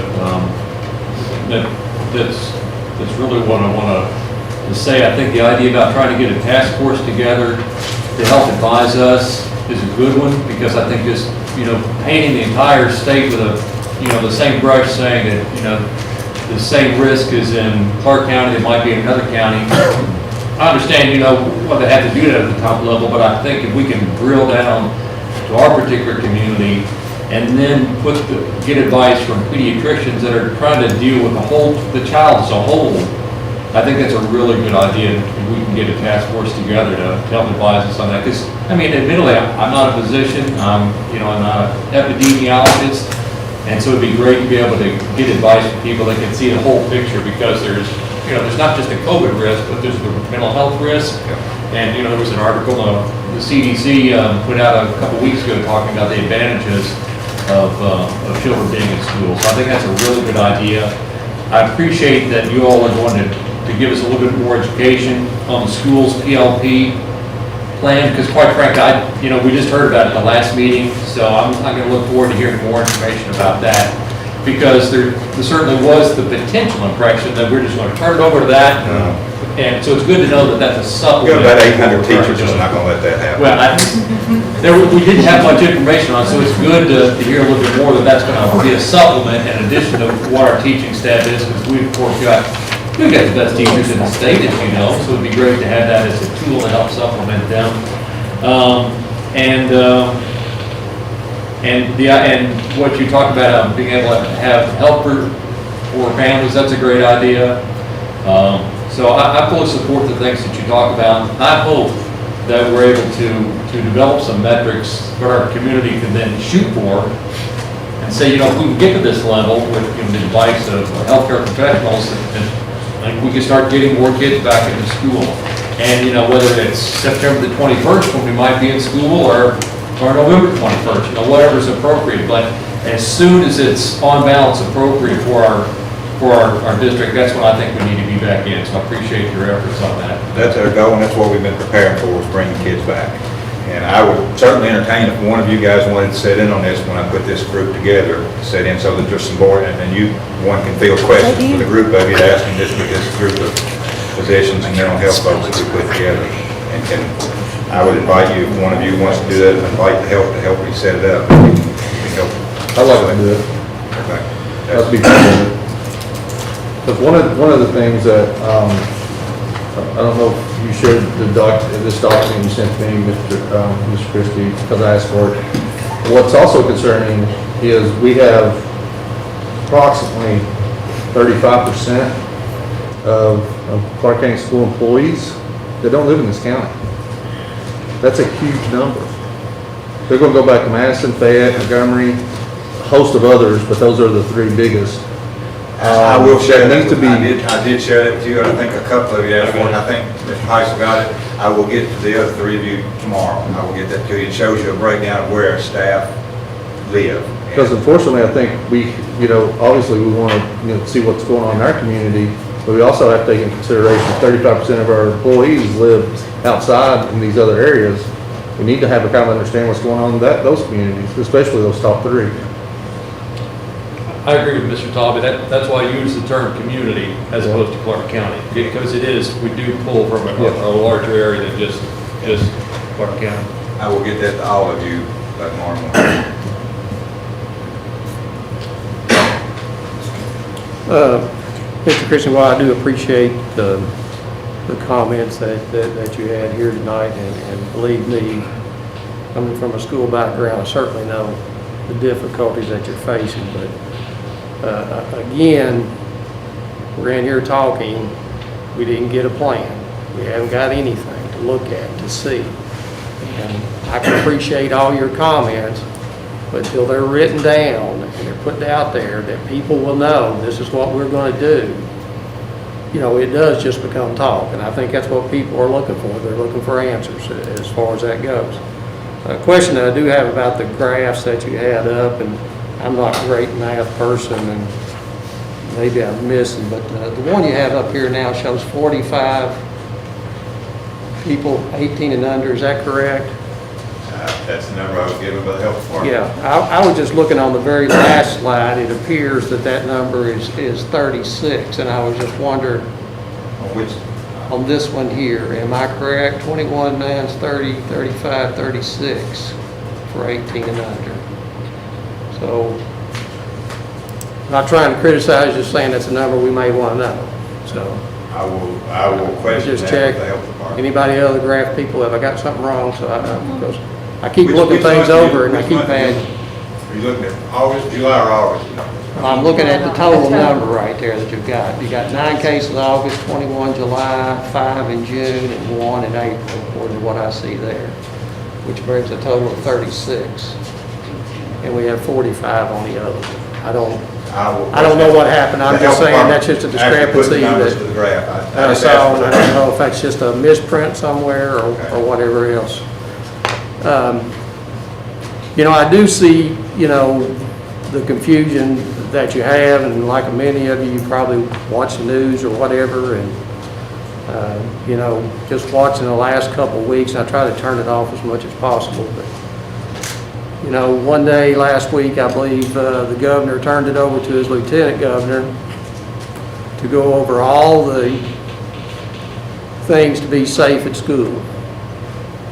Then the next day, the governor, when asked, says, I wouldn't ask a teacher to go to school. Well, then he goes back on the 28th, within a week, and says he recommends that all schools close down to the 28th. Then the document from the superintendents that you sent us, just skipping around, one thing says they encourage all teachers to work from home. Then 2 or 3 bullets down there, it says teachers meet with individual students in school. 2 or 3 on down there, it says groups of no more than 10 does not apply to an educational setting, which means you could have more people in there. So, I mean, I understand the mixed messages that keep coming across, and those are the things that continue to bother me. I know you've made a decision to hire all bus drivers, to put them on routes. I'm assuming all the other people, you have 2 cooks, custodians, teacher's aides, all those people. Has that decision been made to hire all those people back? We've got some positions that are unfilled that we're kind of That you're not filled right now at this time. I'd be very careful about, you know, and I think it's a great idea to try and find some way to get our counselors to the students, but I worry about confidentiality. When you're out there doing that, I worry about going to an abusive home and a counselor pulling up with a school bus and somebody being there that's not so friendly there. I appreciate what you say about the AP classes of getting people in there, and I think it's important to start trying to get students back in, but you got to start being very careful that you don't create an elite private school where kids that can When I get to said school. AP, that was an example. We Well, talked about some other. Right, just let me bigger finish plans. here. But you're not trying to get an elite school to where only kids that can get a ride to school can be there. And I tell people all the time when I talk to people, I say, understand, you know, we're formulating a plan, teachers haven't even come back to work yet. So that's always difficult right there to get a complete plan. I know a lot of teachers come in and they help out or whatever, but until you get everybody back together, it's really difficult to get it going. So I would strongly, strongly encourage you, I know you have to get to virtual, right? I know you gotta do that. I strongly encourage you to try to make sure we get that and get some information out as quick as possible. And I also, you know, am glad you mentioned about how we're gonna start getting back in, because I think we have to get a roll-in plan going. And I mentioned this to you many, many times. The sky's the limit on the roll-in, because they're not taking attendance. There's nothing against us. If we wanna go a half a day, we can go a half a day. If there's anything that we can do to just try to roll in, and I think it's so important to bring few numbers in, build capacity within your school, that people have confidence in your school and they want to send people back. I would encourage you talked about a board member being on what you got. I encourage you to make sure that you've got parents of all different levels. I mean, just listening tonight, you know, obviously what's the target is one of the things that I took down, that I think that's very, very important, because I show, based on why we're shutting things down right now, I don't expect us to be open for a year or two. I mean, I just don't think it's possible with what you have right now, unless somebody could sit around and say, this is what a target is right here. I mean, we're looking at a few cases. We don't know if people are sick. We don't know if they're just asymptomatic. Those are all things that we do not know. I thought the gentleman that made a comment about all-day virtual, and I hadn't even thought about that. If you had a school and then you're sitting there looking at the computer for 8 hours a day, you know, those are things that are coming from parents that I think that we need to see, because some teacher in there, if we're planning on an all-day virtual, needs to understand we need a break in here somewhere. We need to do something else in this right here. But you know, and I've told people after people, and I know I voted against the plan the last time, but I told people time after time, I said, I don't think there is a right way. I don't think there is a wrong way. But I do think that people should have a choice, and I do think that we should be working as hard as we can to get people back into our schools. I will tell you that since the governor made the recommendation for virtual for the 28th, we are at present waiting on guidance from KDE on what all virtual should look like. We're told we should have it by the middle to the end of this week. So we're planning and we're moving forward, without guidance right now. And so You're following the guidance of KDE on the Healthy at School plan that's published on KDE's website that everyone can access. yes. So the plan's there. Well, but that plan was for Health at School for students to return. That wasn't really the plan Plan for for all virtual, virtual. So yeah. there's going to be some But modifications to it. but the plan to go back, that Yes. plan, it's there. We just We're need working to. toward that. And so the things that you're working toward, you need to just insert into that Mr. plan. Merritt said, we talked about our original plan was to bring anyone who wanted to come back all day. This has opened up a lot of other options for us. That might not be the best. Maybe we don't bring everybody that wants to come back all day, every day. Maybe we do 2 days a week and we split them. Maybe there's some ways we can do that. Just know that when we look at these things, and you talk to parents, sometimes 5 days a week works great for most parents, or for some, when you start talking 2 days a week, it's, oh, that doesn't help, you know. So you got to weigh a little bit of everything. But we're trying to look at a lot of things, and we're seeing, we'll be watching what some of the others do. Of course, the thing that set us back now, well, everybody's virtual, so we can't look at what another school, we have to look out of state and some things that they're doing. There are some privates that's going back, we'll learn from some things that they're doing maybe. I've been on some of those virtual KDE meetings on updates. Can you speak specifically what kind of legality it would cause the district to possibly go back with or go back before the recommendation of the governor and Frankfurt would is I'll check listed? with our insurance carrier, and our insurance carrier probably has 85% of the state. There are some concerns that have been raised by the insurance carrier about they consider this to be because the governor put it out as a recommendation. However, with the terms of there would be some repercussions for those who choose probably not to. And if you watched tonight, I think some of those repercussions is you're going to be put out there, hung out in front of everybody. If you come back in person now and have outbreaks, that you're going to be put out in front of everybody. I think that's part of it. But because that there was some repercussions And it was almost insinuated that it could be financial repercussions and withholding some funding if you didn't follow recommendations. I think that the insurance folks are saying they're taking it as not a recommendation, but more of a mandate. And because the governor and the KDE is recommending no one come back, for anyone that comes back, you put yourself at a possible liability because you've been pretty much told not to do it that way, that it wasn't safe at this time. If you choose to go out and do something kind of off the grid of what the recommendations are, then you put yourself at a possible liability. Now, they didn't say, I mean, they did say you're going to get sued. You're going to get sued. It's going to happen. But the difference is, if you're following the recommendations and you're doing everything that you can do, and then something happens, versus if you're going out kind of on your own and coming back before they say it's safe and you're making the choice, well, we're going to take our chance, then your liability may be greater in that kind of a situation than it would be. But because none has been put to test yet, they won't say, we're not going to represent you. They will represent you, but you're going to lose or anything like that. They won't go there because none of these cases has gone. Now, I think in January, you're going to see the legislators come in. They're going to put some things into the bill, some hold harmless at schools. If you're doing the back to school safe things and something happens, that you're going to be held harmless.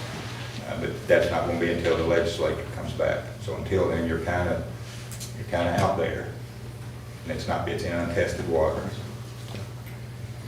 We definitely live in a litigious society here anyway. Yes. No offense there, Mr. Sports, I wanted to mention one thing about sports. Hang on just a second, but just, but I do think that, what's that on KDE there, that the biggest thing is to follow the guidelines. If you're not following the guidelines, what I worry about is just, if they can sue you because they volunteered to come back to school, you followed all the guidelines, we're in trouble every flu season. I'm just going to tell you right now.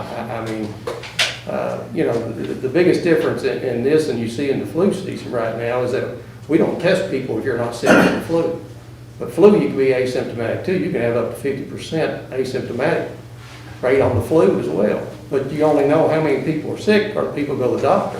And this right here, you get more people. They may not be sick, but they're listed as cases. And that leads into the fear of people not wanting to go back. I'll say before you go into that part, on the last Thursday's webcast that they had for school board members, I think by the time Thursday had come around, of course, the whole world could change in 2 days. Yeah. So by Thursday, I think they had backed off the penalty box thing, and I think as Mr. Peridot said, they recommended if you're a school district wanting to go back early, just make sure you're following all the guidelines precisely. So I think they did back off that a little bit. And I'd say it'd probably be a sliding scale of, the earlier you go back, the higher probability that you might potentially find yourself in a greater legal issue, as opposed to, let's say that the cases would allow us to go back the 21st of September, probably not the same extent, just going back a week early versus going back a month early. But they did change that, that stance a little bit in 2 days. Have kind of backed off on the repercussions part of it. The Kentucky High School Athletic Association, they're going to meet again the 20th. We're still in the holding pattern that we were in, that we've been in now for a month, in that you're allowed to hold practice. They can't do skills, drills, and things. It's social, emotional, and conditioning, and they're only allowed in 6 hours a week. That still is in force, and that's in force until the 24th of this month. But on the 20th, the Kentucky High School Athletic Board, a board of control is going to meet to determine, are they going to just entertain coming on back with athletics, or are they going to abide by and stick to the September the 28th deadline or out-of-school virtual thing that we're in right now. I'm not sure where that'll go. We'll see. But right now, we do not have athletics going. Golf, that's one that's been allowed because it's an individual sport, and we've strict guidelines on that. And we were able to have cheer tryouts because those were individual, but I'm not even sure if that's just the high school went on and did that yet. But that's all. The other sports are just conditioning. And that's it. It's a minimum of 10 or less at a time, and 6 feet apart, or mask course, when they're conditioning, they will be masked if they're supposed to maintain a 6 feet. And we monitor that, check temperatures, all those things daily. So athletics, for that to be out there, there really is no athletics going on right now.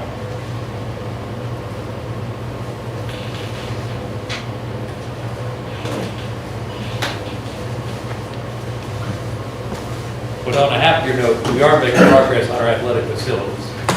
Yes, we actually have water now. We got at all the facility out there. We're gonna have to run hoses from the football stadium. We got everything squared around with WMU. We're good. Water hookups are good. Weight room is complete. I haven't been out there. Haven't had a lot of time to go out there. Probably the last time I was there was when you were out there, Mr. Heisel, and they were about 2/3 of the way, had the carpet, the turf, indoor turf down. I would assume that that's probably getting close to being finished now. The hope was that, and then the fields, both softball and baseball, should be drainage systems in. When they put those on grade, then they're gonna start laying turf, and that's the last thing. They've just held up on the asphalt, just getting some equipment in and out, and they'll put the first coat of asphalt on here shortly. So, and they won't put the final coat on until the turf probably is down and the equipment's off of it. Madam Chair, I hope you don't mind, well, off that topic for just a minute, but I have something happy to talk about. I'm So glad all you these did. struggles we're with. I appreciate it. Nope, I think that was good. Did you have anything else you wanted to add, Paul? Nothing else? You're done? Yeah. Any more questions, comments?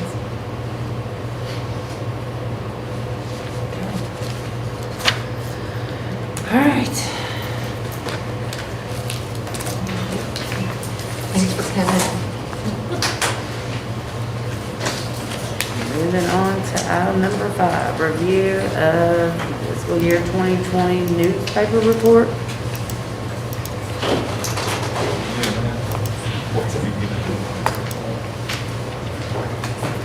Don't have you.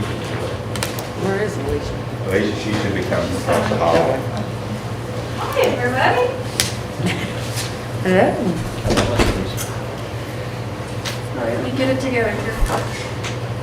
Okay, so item 5, we're gonna start with the newspaper report. You can see I've got several items on there for you tonight. So this is just to do a high overview of what this report is. We have to, by a KRS, provide a summary of how we ended the year. And this is how a lot of districts provide that information. We used to actually have to post this in the newspaper itself, but now we're allowed to just post it on our website and just kind of put a short little paragraph in the paper saying, hey, this is where you can find it. Here's the website address. It's also on file in my office. But basically, this gives a summary of every single fund that we have because we're fund accounting. And so Fund 1 is our general fund. It's the one we talk about the most. Fund 2 is our grants. Fund 22, district activity. Fund 25, we will start seeing numbers in that. That's our school activity. We will start processing in Munis going forward. That is new with this fiscal year we're in, so that's why there's no information there right now. That will be part of our audit for this year that we just ended. Fund 310 and 320 are our capital accounts. Fund 360 is our construction, 400 is debt service, and 51 is food service. So any questions after looking at this that you have that I can answer for you? On Fund 360, with the, I guess that's construction services? Yes. Does that, it's got, So I it's guess, a very- negative $11 million? It's very weird looking. So the Yeah. way that Fund 360 is budgeted, we do not do a beginning balance in that. You only record what occurred during that year. Okay. So it's a little strange and it obviously falls out and looks like it's a big negative. So that is the only revenue that was brought in Fund 360 for the year, but we obviously do have a beginning balance cash per se for that because that's what our construction projects, they're rolling over every year and they stay open until that project is complete. So that 12, almost 13 million in vendor payments you see at the bottom is on our open construction projects. So they would have had revenue in prior years where we've sold bonds, moved money from different capital accounts or general fund or what may. But yeah, that account always is very strange. That other revenue, that 1.3 million, where did that, it's revenue? That 1.3 million, so 1.12 is what you all agreed to pay on the turf, moved over for the field house project as part of that 1.3. The balance of that is for that Aero Coatings building where we demoed the building. So all of that was revenue transferred from general fund this year to construction. And then the other is interest earned on our construction projects that are open. So What was Fund 400 again, I'm sorry? debt service, so that's where all of our bonds are paid from. So everything we have bonded, and payments we make on those get funneled through that 400.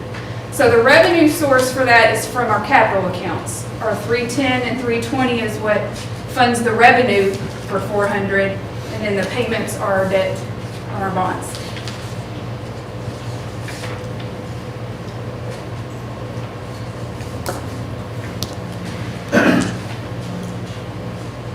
Any other questions here? I was going to get into more details on Fund 1 when we go over the quarter report. Ms. Ellis, just one sir. question. Is the on behalf numbers, I know they kind of skew some of our other reports. Are they also? So no on behalfs are reported in this. Okay. So this is prior to any on behalfs being recorded. And this is actual numbers. On behalf is kind of what we call a wash entry. When we reported on the revenue, we're reporting the exact same amount on the expense side, so it washes, although it brings both revenue and expense totals up at the end. It's still not physical money we received or paid out. It's something that the state is paying on our behalf of our employees, our health insurance, retirement percentages.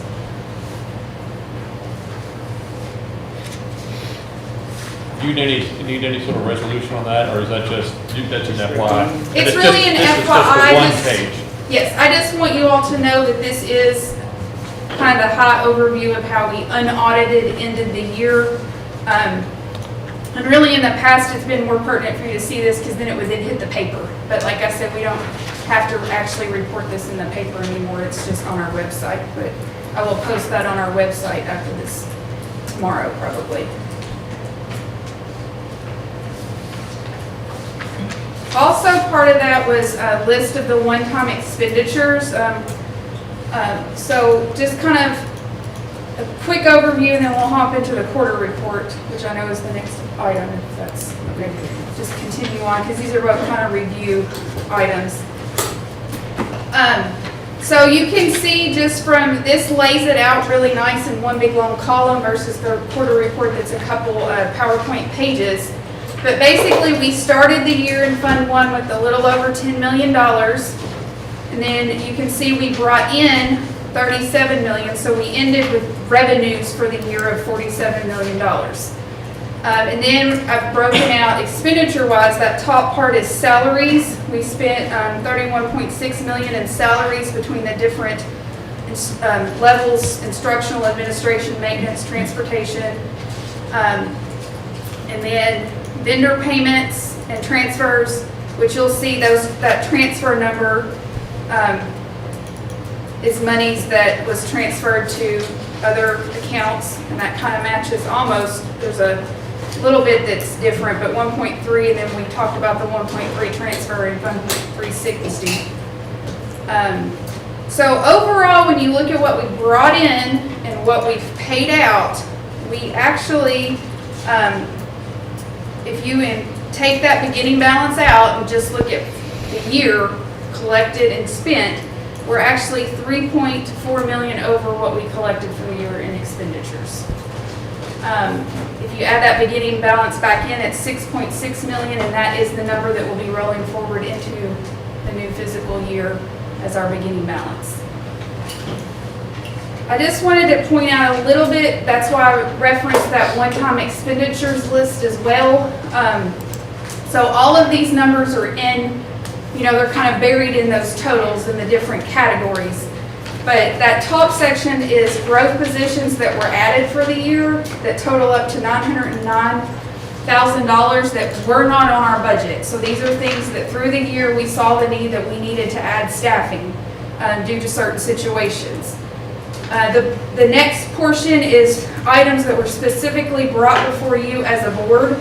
The 2.4 million things that you all voted on through the year from July of last year to June 30th to approve and use contingency funds on.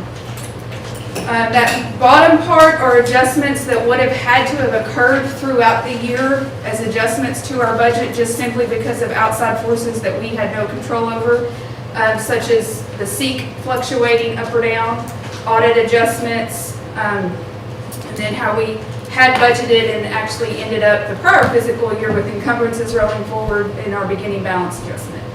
So that's just a snapshot of some expenses that were then not budgeted in the new fiscal year that we just started. So that's why we call them one-time expenditures on this past year, is because we did not rebudget any of this stuff. These are things that were specifically just pulled out and paid and approved per your all's discretion in the road positions per Mr. Christie's discretion as the superintendent. So all of that you can see adds up to a little over 5.6 million. So when you take that into the scheme of that 3.4 that we spent over what we brought in for the year, a lot of that's those contingency funds that we pulled out and spent. So if we had done none of that, we actually would have fallen out for the year what we collected and spent. We would have only been a negative $122,000 if we hadn't done any of this one-time expenditure page. So I just kind of wanted to sum that up for you there. Any questions before we totally move into the quarter report and dive a little bit more detail?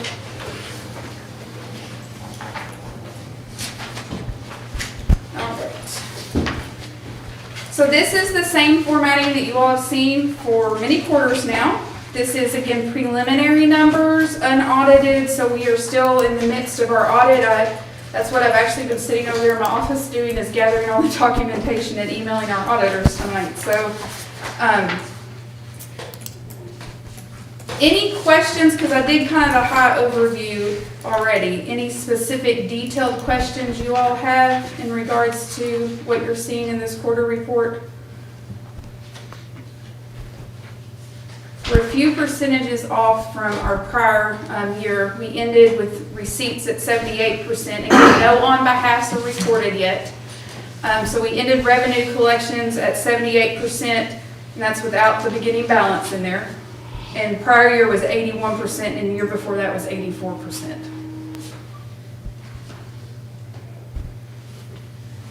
So just real quick, touching on the biggest revenue discrepancy that you're going to see in looking at this report. This is, I'm on page 3 comparing the 3-year comparisons to the prior 2 years, our current year, is our tax revenues. This has been quite a while back, but January 2018, we had the discussion of, and we can get into more detail in the tax records themselves when we get to the reports, but basically, that's when we started the budgeting process for this year we just ended, was January 2018. So that was the first year that I was tasked with actually projecting tax revenues myself. We have always had a financial consultant, Dr. Bob, prior to that, always projected those numbers for us. And unfortunately, he passed in December of 2017, and so we didn't have that wealth of knowledge and source to project those revenues. So that's when I came up with a new projection based on some different conversation with other directors, and you have seen that multiple times, this big spreadsheet that's showing the tax revenues, and we'll go over that when we get to the tax reports. But basically, in that projection, some of the assumptions that we made were unfortunately incorrect. And I have learned in researching and talking with the sheriff and the PDA, Department of Revenue, KDE, and how things actually are collected, how that falls out. So basically, there are some adjustments that we need to do going forward, but that's kind of the gist of why we didn't come out exactly as we had budgeted. Cool. More detail, or do you? Just a question on line item 2, the PSC property tax. Yes. So in 2018, the actual was 1.9, and now we're at 1.2. So that's part of the projection discrepancy that I was just now referencing.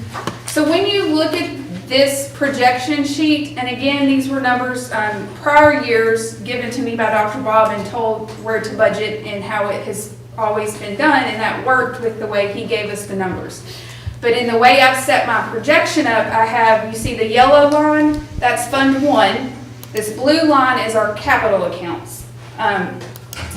So we have 2 nickels here in Clark County, so we have to put 10 cents of all of our property dollars into our capital account. Well, in the past, that was just taken off the top of our, that top line, the general property tax line. It was all taken out of that category, okay? Well, the way I have my projection set up is it's got to come out of all 3. It's got to come out of that general property tax, the PSC property tax, and the motor vehicle property tax, the way the projection is set up in regards to those tax reports that we get from the state. So in researching on why we didn't meet our budgets, that was something that was discovered is it's always been done that way in Clark County, so there was no thought of why I didn't just continue to do that when I came on board, because it's always been done that way when I looked back at historical recordings of the revenues. But like I said, the way I've set this up to match to our tax reports and this new projection that is brand new for the fiscal year we just ended, we have to do Fund 1 and Fund 320 out of all 3 buckets of taxes versus just the number 1 bucket of tax. So that makes it look the different, and that's going to be hard until we drop off these prior 2 years and comparing to the prior 2 years now that we've made those adjustments in the fiscal year we're in, that we just ended. Does that make sense what I'm saying? I know it's kind of in the weeds and a little, budgeting and line recording is a little difficult with fund accounting. Is the other factor that's going on with PSC is if some of the companies are protesting their tax assessment, that's going to throw us off also. Yes. So if we've got, if the PBA says, here's what the assessment is, and that's what we then get to base our tax rates on, and then after that, the companies say, no, I don't think so, I think that assessment's wrong, so I want to protest it. And if it's a 2-year tax protest, well, those companies that are protesting are not paying the taxes. Correct. So that might be another missing component that. Yes, so that was one of the discoveries, Mr. Heiss has already asked his questions and we talked prior to the meeting, but that is one of the discoveries was in talking with the sheriff's office and how they actually collect and seeing their collections is we actually received this fiscal year we just ended taxes on 2017 and 2018 PSC property taxes, and that's at our old rate, 62.2. So I budgeted on only 2020 values, not knowing that's how that worked, that there'd be disputes and it would be basically set aside until it was settled, and then sometimes it's settled for a lesser amount, and so we just, basically the tax roll gets adjusted at that point. So regardless that PVA reported, here's the values, and that's what we budgeted on, and our 4% tax revenue was created, all those reports we're gonna discuss, that's a snapshot in time of when everything got submitted. Through the years, if something occurs in a dispute, the tax roll gets changed. So that's just part of how that tax works. On the property tax, the top bucket, just the budgeting, the collection rate, part of that was we set a 2% discount, which accommodates those people who pay the early, pay early and get a 2% discount, but it didn't compensate for people who just don't pay those delinquent bills. So when you factor that in, that's pretty much the number that we're short between our budget and what we collected on that front line is really delinquent bills after looking at what the sheriff sent me. So I guess my question yeah. is more on the PSC property tax. Mm-hmm. It's trending downward.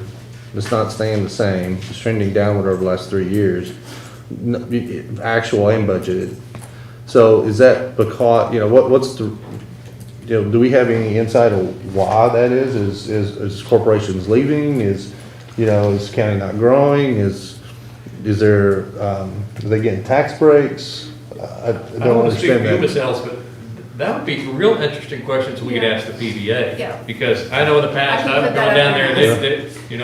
they'll give detailed information about it. But I think that'd be an excellent question to hear from Mr. Ridley as to what's going on, because it obviously makes a big difference in how we are they're forecasting. I mean, you would think it would stay, you know, kind of the same, if not fluctuate a little high, a little low, but it's gradually over the last 3 years, it's gone down, I say significantly. So, I mean, you know, we collected 1.9 in 2018 and now we're looking at 1.2. And even in 2018, you know, the budget was 1.5 and now the budget was 1.3. So, you know, it's obviously, we expect it to go lower. So it'd be interesting to know why. Right. I will look into that. I just want to say on 2018 and 2019, that 10-cent piece is recorded here versus recorded in the capital account. So it's making this look larger than it really should have, per se. Whereas the 1.2 that we recorded this year looks really low. It's because I did correct that and put the 10 cents in the capital account from each of those. I'm trying to make my projection make more sense and see how we really fell out against the projection versus how we budgeted. So, any other questions on revenues? And I will put a call into Jason to talk about the PSC. So next is expenses. And that's slide 6 is the 3-year overview.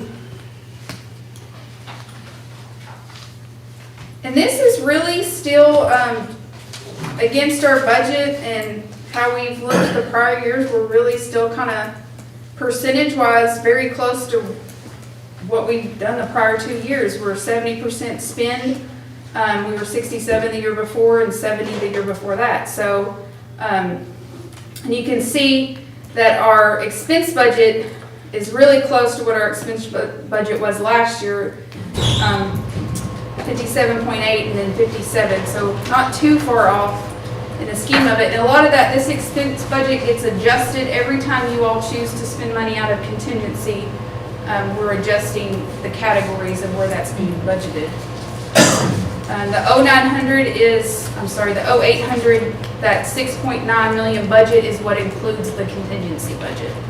So that's why the budget versus what the actual expenditure looks like a very big difference.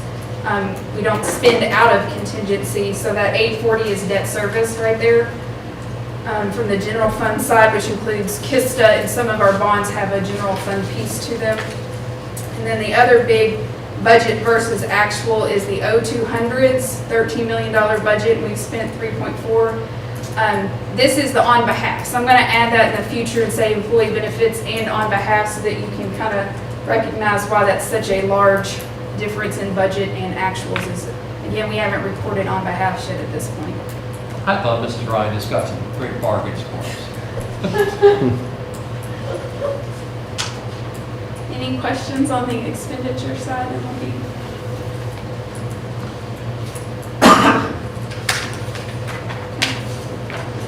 Mr. Peridot, I did receive your email and I will look at that. And, I just, yeah, by the time back we get to you. around to budget time in a month or two. I'll get to that, I promise. Well, that's kind of a synopsis of where we have ended the year, again, unaudited, so some numbers can change with the audit once they get in there and start reviewing everything. Ms. Ellis, what do you think is the encumbrance carryover that we're going to be carrying from this year from fiscal The one we just 2020 year- to 20? It was 500, it's a little over $504,000 Okay. when I looked it up before.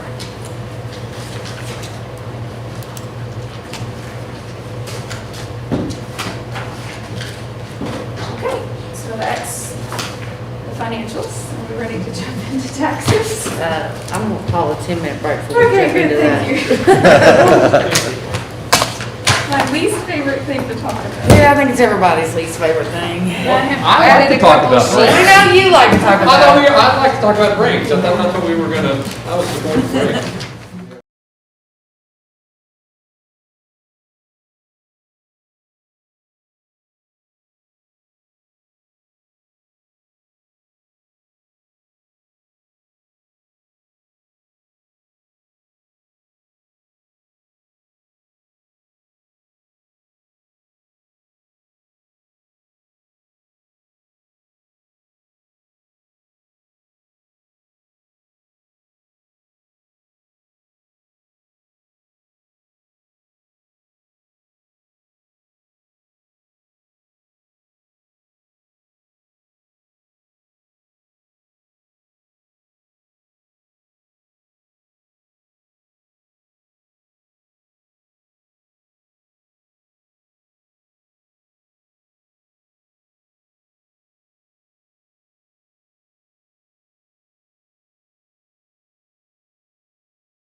So, under the tax reports, I provided you the 2019 and the 2020 because I just wanted you to see the 19 and I put some backup documentation into the conversation we just had of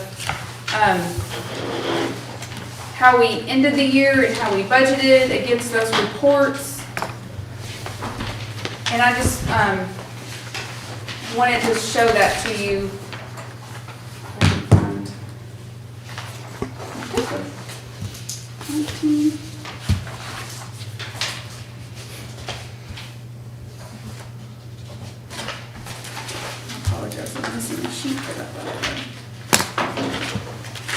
So you should have basically the reports that show, like we talked about, PBA, we budgeted straight off of these reports and that's what we went with. And then there's one of these spreadsheets again of my projection that shows originally we had, can you pull that up, Justin, so I can see it? The 2019, the very last page. So on that, so under the discount column, when we first budgeted this, I got nothing to do with Jessamine County. Sorry. Sorry. We're just passing notes. We're passing notes. when we first budgeted this, the discount column was all 2% because we were saying we were gonna collect 98% collections. So I was just trying to show you on this, those discount rates, because this is gonna play into how we're gonna talk about our 2020 reports now. So looking at what we actually collected and doing these discount percentages, it's more like 4% on our top two lines, and I can't see this far away. 15% and 5% for our general fund, moving that 10 cents to the capital account, okay? So that's, percentages are quite a bit different than what our original assumptions were for our budgeting process in the prior fiscal year. So these assumptions are what's gonna go into our budgeting for this next fiscal year that we're in right now in regards to talking our tax revenues, okay? Does everybody follow me on that? I know it's a little convoluted. Okay, so 2020 reports, so these tax reports, you get 4 of them from the state. It tells you what our property values are. It tells you the tax rates that essentially we are allowed to charge. So report 1, and what this does is the PBA submits their tax roll, we submit our unaudited AFR, and they look at what we've recorded as our revenues. So that's why it's kind of crucial that general fund revenues are reflected correctly so that we can get this calculation correct.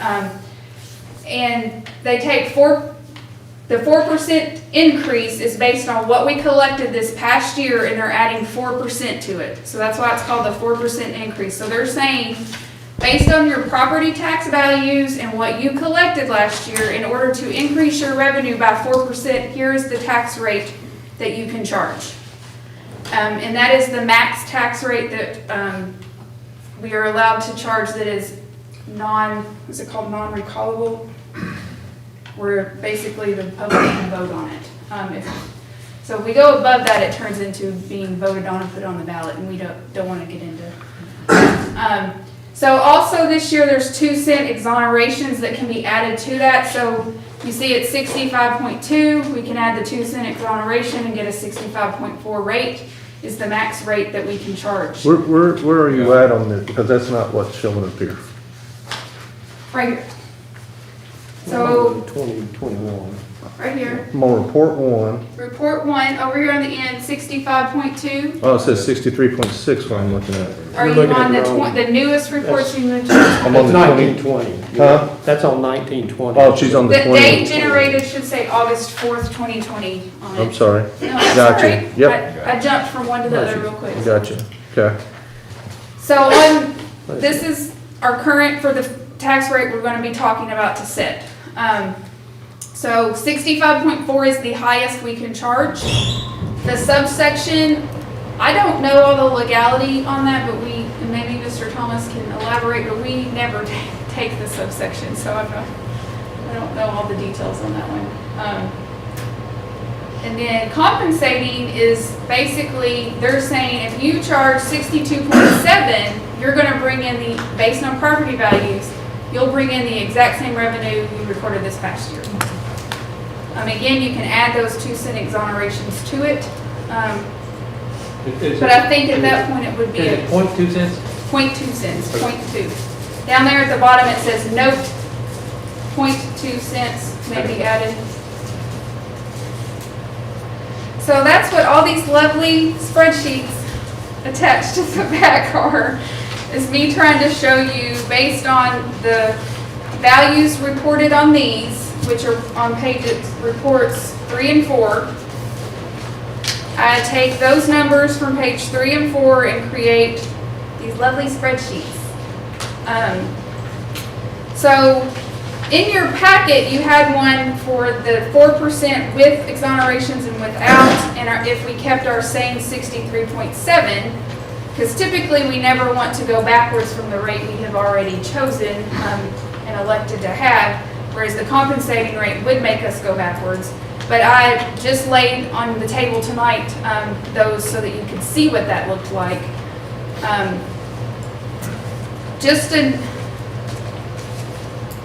Any questions? Because I feel like I'm just jabbering on. So these reports that you've given us tonight is taking the compensating rate. Yes. Whereas in the packet, you had our current rate and if you took the 4% rate. So these are all of our options as far as rates go.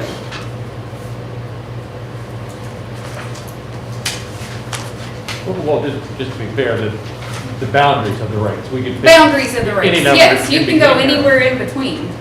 I don't have those calculated for you tonight. Okay, I just wanted to make sure we. Yes, you can didn't go make any- anywhere in between. There's another set of columns.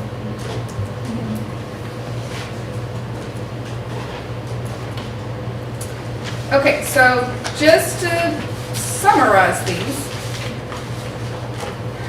In our budget, we actually budgeted what we thought would be the 4% rate projection, because I was projecting a rate at that point, and I actually projected a 65-cent rate. And you can see the 4% rate came in at 65.2. So we were pretty close in the projection. So that makes me know that the projection is working in that aspect of projecting the rate. But we had done the discount of the 2%, which we just talked about is not really sufficient assumption as far as collection rates go. And so these spreadsheets are taking into consideration that new assumption that if we did the 4% discount or a 96% collection on our real and tangible property, and then if we did an 85% collection rate on our public service due to kind of the strangeness that goes on with that, and then a 95% collection on our motor vehicle, and that's compensating for moving that 10 cents piece over to the capital on all of those. And so you see that working budget projection column, so that's what I'm saying come September would be in the working budget that gets presented. And then if you look on over, the tentative budget is what you all saw in May, and then there's a difference column. So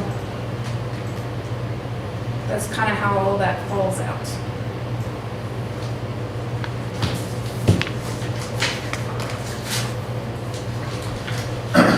Let you all study and ask some questions when you're ready. So what does it do to our budget if we take the compensating rate over the, let's look at two things. Let's look at the 63.7 that we have now and then the 65.2 that we could go to. I know we can go anywhere in between, but. Right. So in how we budgeted for May, which we know is going to have to be adjusted come September, if we kept our same rate, we're still going to have to decrease our tax revenues overall by, and this is taking into consideration the SEEK and how this affects our SEEK as well, a little over $1 million from what is currently sitting in our budget, If we just kept it the if we same. kept our same rate. And if we did the compensating rate? If we did the compensating rate, again, this is against our budget, it would be a decrease of 1.3 million to our budget, tax revenue budget.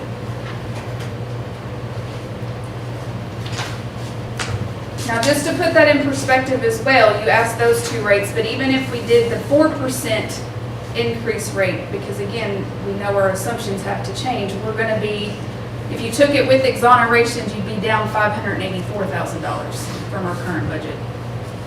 So now, no matter which rate we choose, we will be decreasing our tax revenue budget in some manner from how it sits currently from the tentative approved budget. What was your number on compensated? Compensating was a little over 1.3 million decrease. Right at 1 million, we kept our same rate.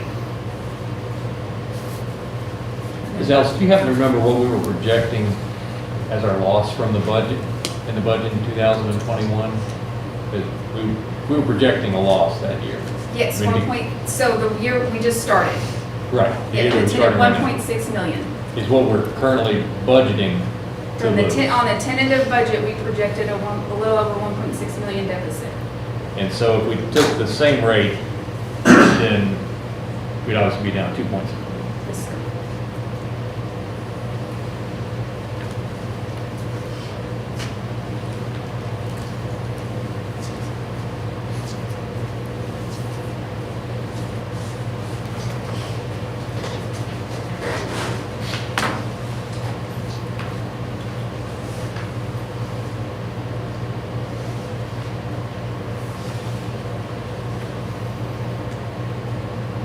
If we kept the same rate or compensating rate,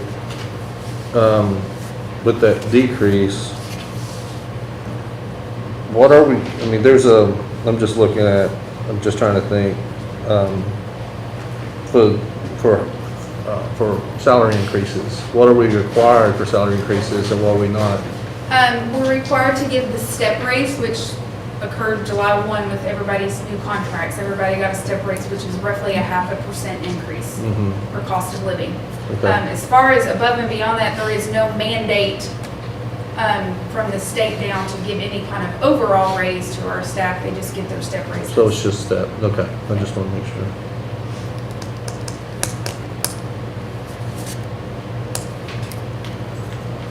Well, I've never, in the time being on the board, have advocated for anything less than 4% until I got to this year.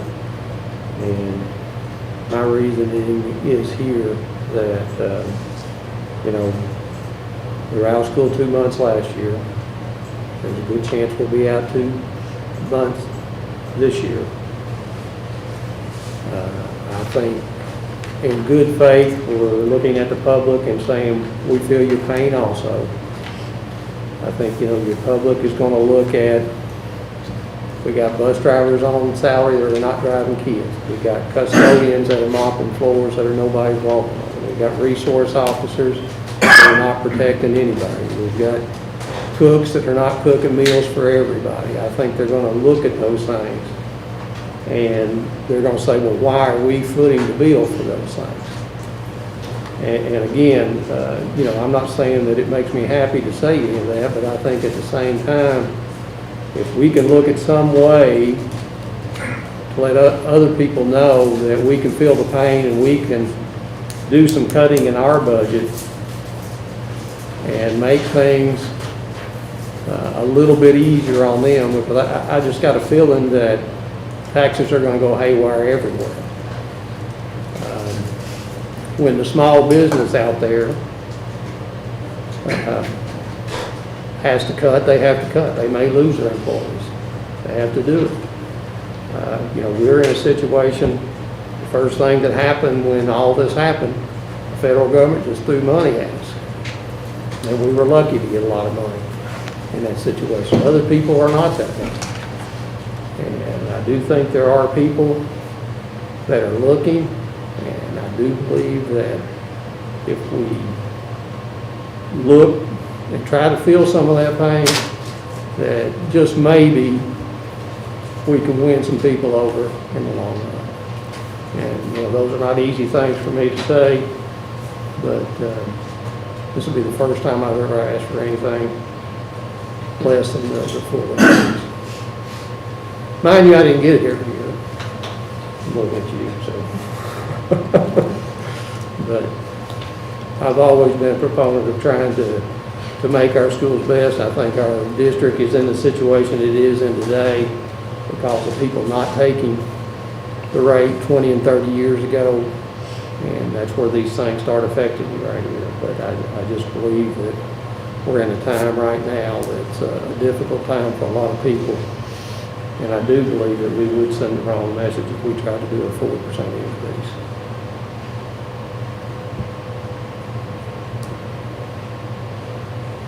I think if we take compensating rate, we're gonna be setting the district back for years.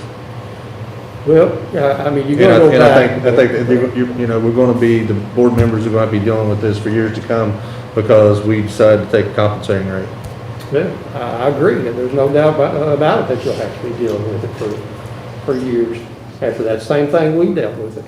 I mean, I'm not no stranger to cuts and how to run things on a shoestring. You know, I was in this district as a principal when we had less than $2 million, so I know how it is. And we've been in a situation the last 4 or 5 years that we've had plenty of money. And, you know, we're in a tough time in society right now. I think it'd be hard to ask for the increase with the unemployment rate where it is. And we don't know the future of school. We may not get back in there at all this year. We just don't know. So I'm uncomfortable asking parents who are home teaching their children to pay the extra.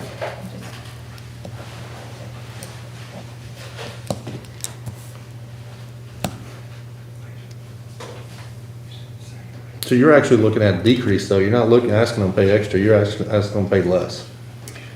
Well, that's because the property. I understand, but I mean, that's it's not gonna be their less. fault. That's, That's you know, go- that's the, probably because we don't have growth in this town. So, I mean, we're looking, well, I mean, the property taxes, their rates went up, right? I mean, property values went up. Property values went So up. that means the growth has been there, it's just property values went up, so, that's a good thing, but if we go compensating, you're actually providing a tax incentive instead of just keeping it the same as this last year, correct? Yes, if you keep the compensating, you're only gonna bring in the same revenue this We bring the this past same, year. so your taxpayers will be paying the same, basically. Well, they'd be paying us 1 cent less. Well, but I mean, Property but, values. you know, if my property value goes up $15,000, Oh, true. Your property goes up. then I'm paying the same amount. That's the way you look at compensating, if I'm not mistaken, is that it just basically guarantees you, that it doesn't guarantee, I mean, it's nothing guarantees, but just says that you'll get the same amount of money as you got last year. And I think anybody can get in there and look at that budget, and you can find things in that budget and say, we might be able to live without this for a year.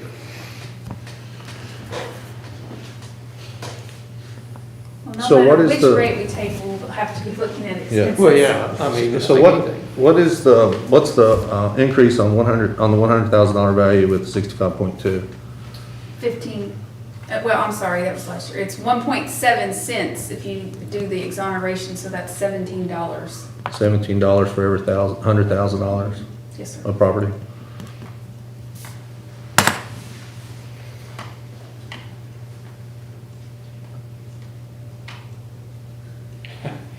It's an odd world that we find ourselves in sometimes, that sometimes Mr. Peridot and I switch positions. Now, I'm not supporting at this point in time the 4% increase, and I'm also not supporting the compensating rate.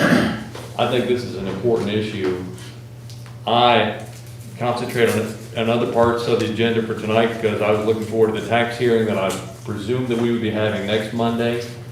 From my perspective, just speaking for myself, I'd like to spend a little bit more time with the numbers and give it a thorough analysis. And then also I'd like to hear from the public next week to see what they think about it. My perspective is for tonight, I would not be supporting a compensating rate tonight. I want to have a chance to analyze it. Could be that's where I'll be next Monday, but I want to make sure that I've done my due diligence on it, and, you know, fair to all parties. So that's where I am with it at this point in time. And I'm not concluding any particular rate tonight. I want a chance to try to analyze it a little bit more. I'd really like to hear more information from the PBA as to what's going on with the PSC values, because I think that's, it's interesting. Let's use that word. So that's where I'm Mr. coming Thomas, from. would you like to share what you shared with me earlier?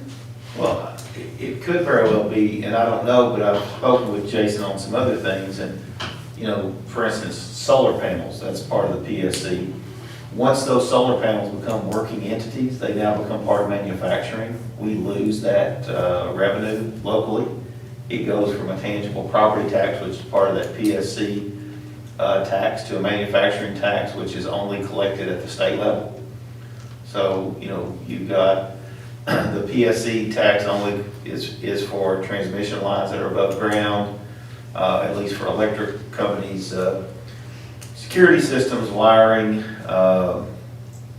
cellular service programs that they might have, wiring.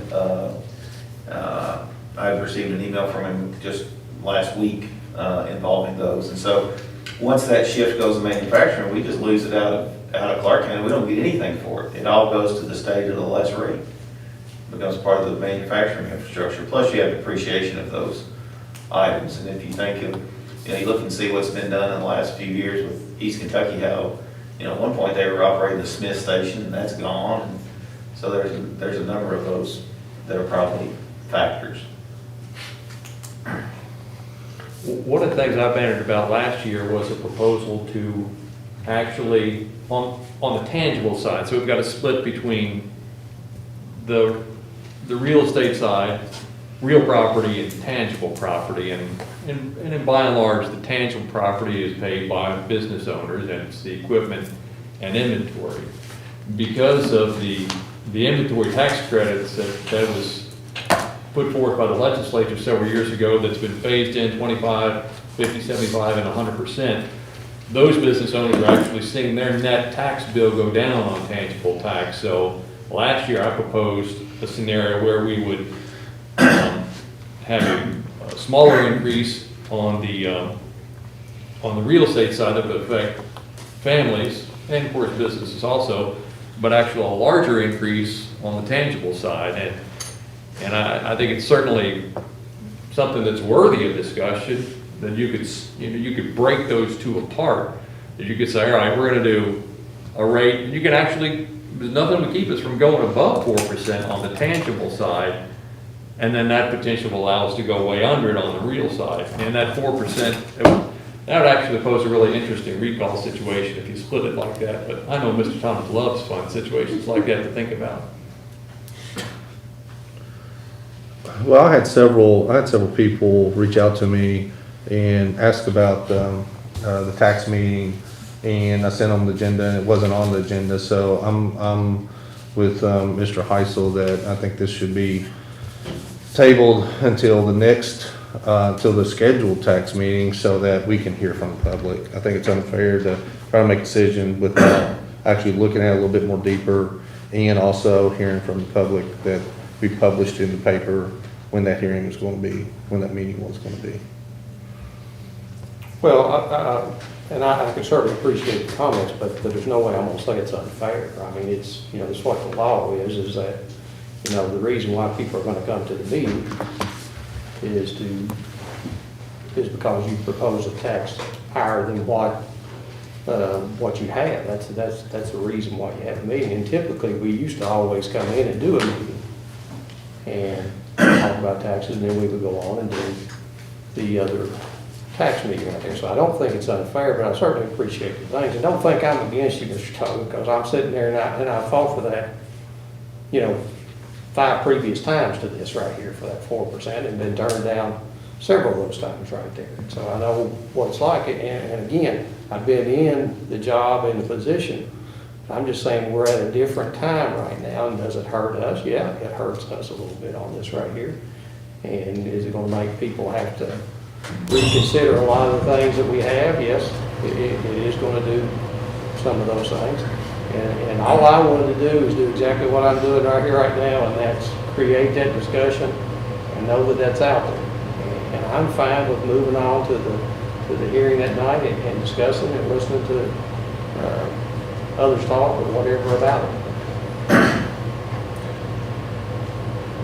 Be interesting to know the projections, how long it would take to be in a positive flow, so to speak. I may not be saying that just right, but I mean, you know, if we're going to adjust about 1.3 million with the compensating rate, we kept it same as approximately 1 million we have to adjust.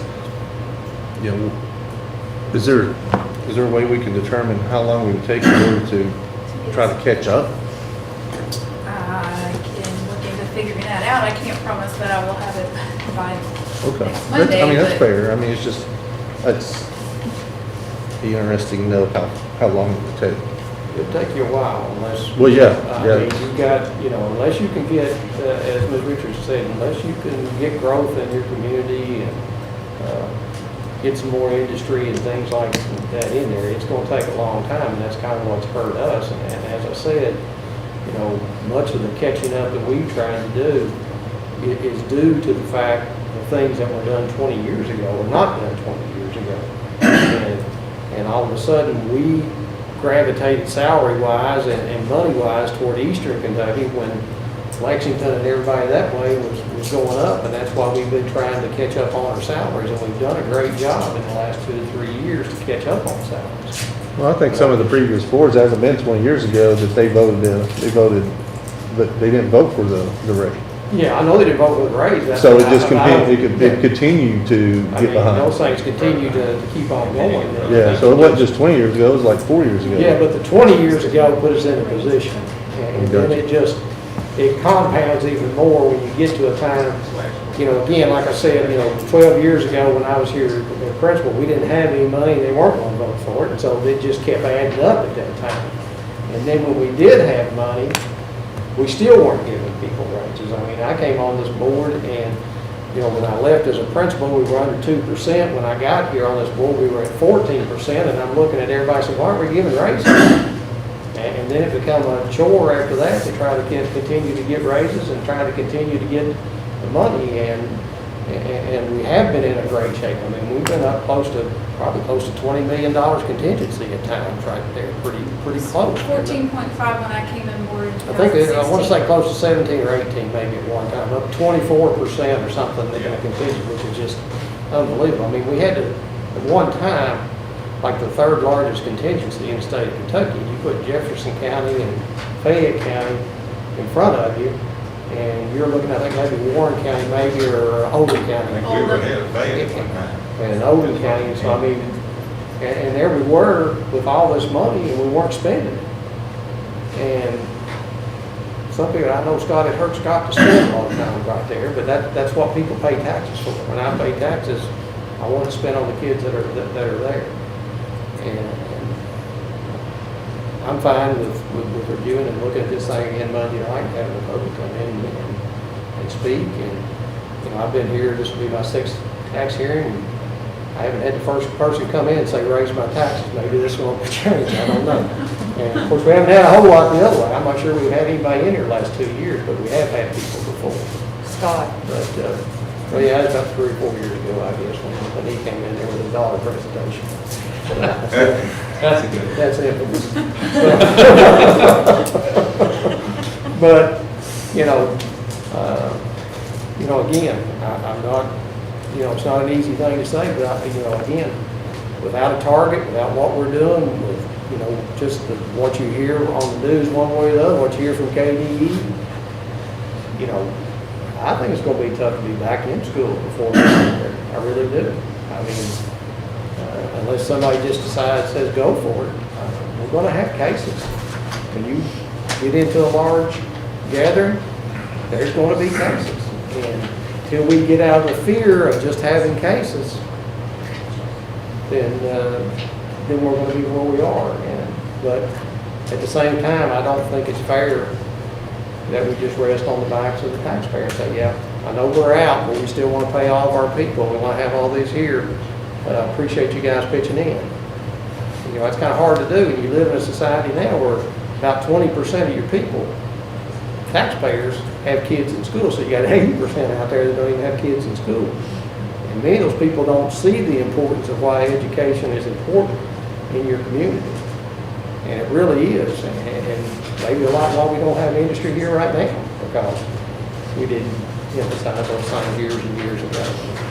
But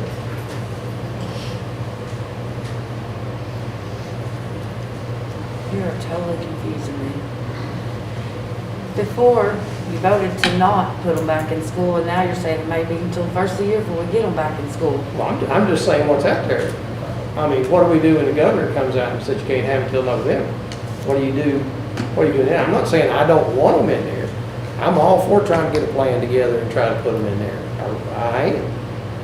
But And- based on the fact right now that we did not put them in, the governor hadn't recommended anything when we voted not to put them in. And we only saw 7, 8 cases or something of high school aged kids or something here, and we couldn't get a clear idea whether those kids were sick, how they got it, anything else. That information doesn't come to us.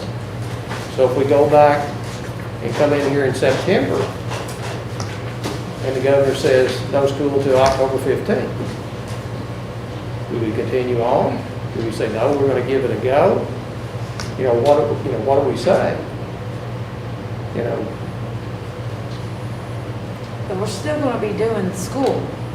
We're going to Well- be implementing programs, we're still gonna continue on. Yeah, but Well- you're probably not gonna need as much staff, because teachers, assistants, and without people in school, I just don't know how much of the staff you're gonna. Are we cutting staff? Yeah, is that what Is you're that what we all- doing? I mean, Cut staff? Are we cutting teachers' Well, assistants? right now, they've got their contract, so I don't know what staff, how many staff we have left to hire, if we're still hiring, Ms. Ryan, are we Not still? much. I mean, I have, You can look at the website, there's not much to hire. That's It's what I'm only- saying. Only hiring if there's a loss and if you've been hired as a teacher, you've signed a contract, I'm assuming, and you're here. But, even KDE says, you can have more than your class size by doing it virtually. So, but, we've got basically one teacher, one class, and we're going by class sizes, I'm assuming. I'm assuming we're still gonna be assigned, 32 in high school, 21 in the elementaries, and 24 in the mids. So, but, I just think, you're gonna go, and again, bus drivers driving routes every day. I don't know what we spend on fuel, probably $1,500, $2,000 a day on fuel. I mean, that's a lot of fuel. And they're not just going real quick, people getting on the bus, we're stopping, waiting for kids, we're giving them food or whatever. If they decide, I can't remember what our percentage was that said they were going to eat a meal, but I guess we'll figure that out pretty quick after that. And I'm not saying that's not a good service, but, again, if you got bus drivers driving a bus every day, $2,000 on fuel and 40 bus drivers, what we got bus drivers? About 48 48 bus drivers? routes, got 48 routes. 4 hours a day, 6 hours. 6 hours a day, at 6. $13, $14 an hour, something like that. Then again, teachers' aide that just may be in school, may not be in school. Attendance clerks. They're going to be in school, they're going to be working, it's even, their job is going to be huge. Well, I mean, I think they're gonna have a huge job of trying to locate, that's what we're gonna have a problem, is trying to locate people, because, and I didn't bring this up when you talked, because I have to talk to Jennifer Wimbert on the way in, so that's one last question I have. I said, Jennifer, how you gonna do enrollment? How do we know how many kids we got in school? And I mean, she just rolled her eyes and got a headache again, I believe, but, you're trying to figure out how many kids you got. You can't really go by how many people come to open houses and pick up Chromebooks, because we've had a lot of kids say they've already got one. Then it all comes down to how many people log on at that time. The good thing is, they don't count against us if they don't. The bad thing is, if we open up on the 1st of October and we're down 150 kids, that's the bad thing. That's where we're at, and how long will it take to locate them? But I think that's gonna be everywhere, because our kids could be in Lexington kids could be here. I mean, and before, we go in school and Scott wouldn't be there, and somebody say, anybody know where Scott is? Or, oh yeah, well, his family moved to California, and so somebody knows those things. Now you don't know those things. It's gonna be very difficult to figure out where people are, and, I don't know, I told Ms. Christie before, I mean, I don't envy the job at all. I mean, it's difficult, and there's so many other factors that come in there. But just like you're saying, we may be next year before we go in, we could go back in November. Oh, yeah, And then we have, I mean. we could. We could. There's all We could. kinds of ifs and whats. That's what I'm saying, right now, that, you don't know, but if you don't have a target, you're just out there, we're all blindfolded right now. And we don't know what that is. We went from hospitalizations when this thing first started, to now we're down to something called a positivity rate. And it just seems like that target changes for people across the nation every time we get together. Because we defeated the hospitalization rate. Nobody's hospitals were overrun. Did we have some individuals work? Yeah, we are, but they weren't under strain. And still, we're here, and there's a fear out there that somebody has to take care of. That's the big thing. There's a fear, and I'm not blaming people for that. Some people that are just fear, and you got other people that are just plain defiant. That's neither one of those things are going to be easy to deal with on school level.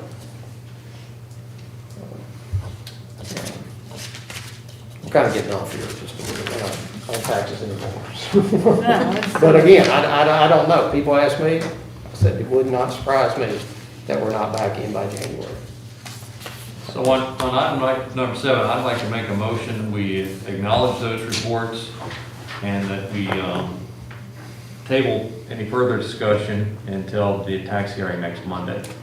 Okay. I'll second. Motion by Mr. Heisel, second by Mr. Harvey. Sorry, my brain stopped, couldn't remember which one it was in there. All those in favor say aye. Aye. Opposed? Motion carries. Did you vote? Okay, 5-0. All right, item number 8. Here you go, Scott.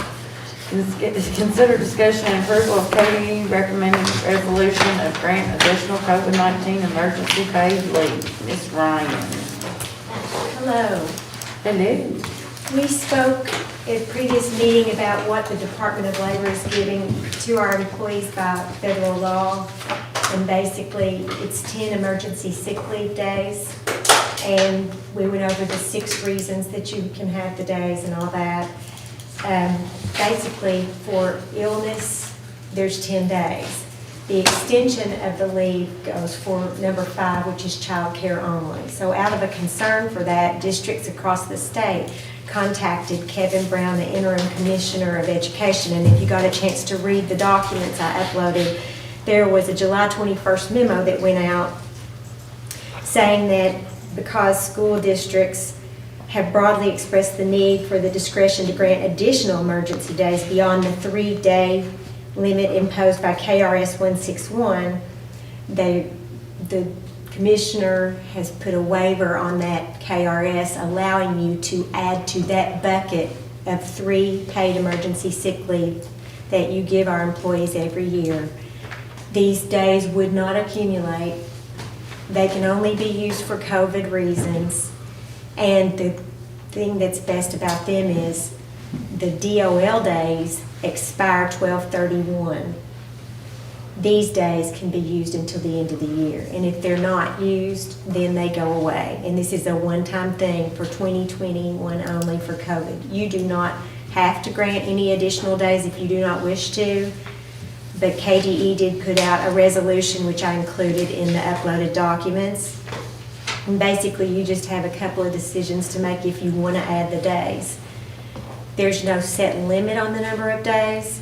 You can decide how many you want to add to the 3-day bank that they already have. And you would need to look at the reasons why those days would be granted, which is kind of got these items highlighted that you have to make decisions on. But there are, number 1, how long will CPO be available? It's available through the 2021 year. Number 2, the reasons must be related to COVID, so not just for any reason can they use those days. Then step number 3 talks about the reasons. A, B, and C, and D are exactly like the Department of Labor reasons. So 1, 2, and A, B, and C would be at 100% pay. And then number 4, which is D, is at 2/3 pay. Then E is like reason number 5, which is the child care, so those days could be used for that as well. My recommendation would be that you omit F, because F seems to me has to do with a person choosing to go to a hot spot, and that the board would agree to let them have those days to quarantine if they're required to by law when they come back. So that's my suggestion, to omit F. And then G would just leave an open spot for if the superintendent with designee could make a decision about what COVID reason it fits into.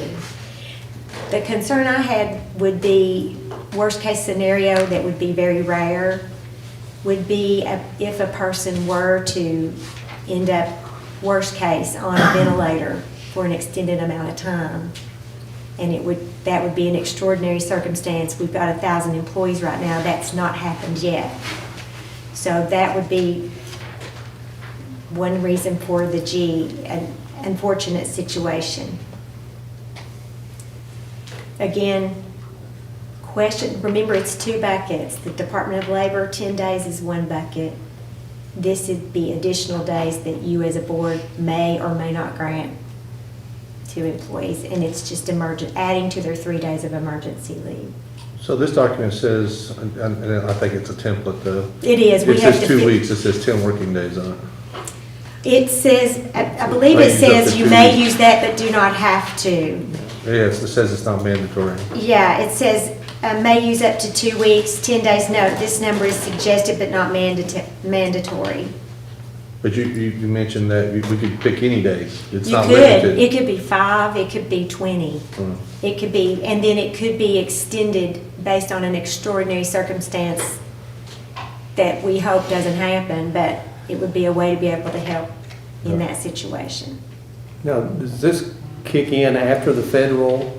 First would be the federal, and then suggested in the workshops that I've been into that you would use these next because, well, the reason that you would use these next is because they would probably be at 100% pay if you were recommending to your employees what to do. Okay.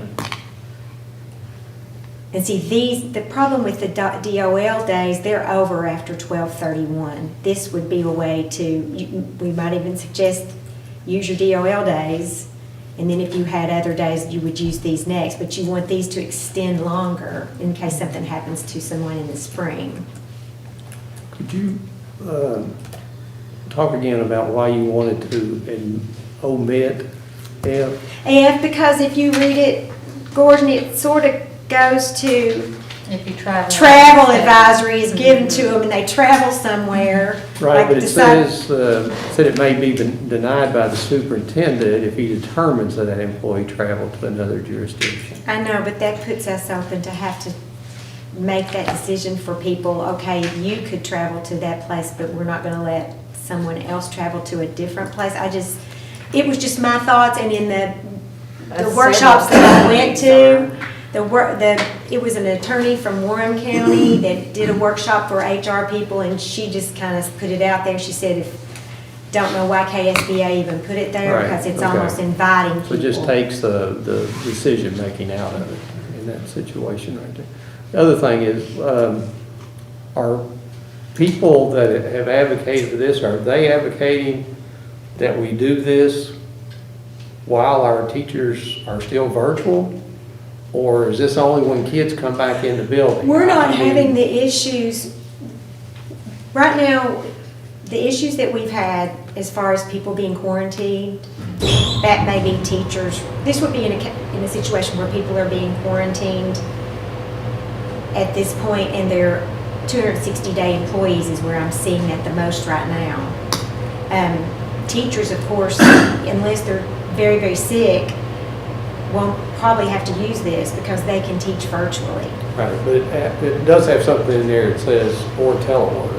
Yes, if they can telework, we don't have to use What it. the only thing I worry about right there, and it's probably just an isolated case, is that if the teachers are not in school and they just go somewhere else and get it, does that mean they don't have to do the telework? They don't have to do anything? They can just, No. and I know it's a far-fetched situation No, right there, and I just wonder whether we should have this only when kids are in school and this happens, or can we prove? I'm not sure. When they can That may be too telework, much, I they're don't know. teleworking. Even if they're quarantined.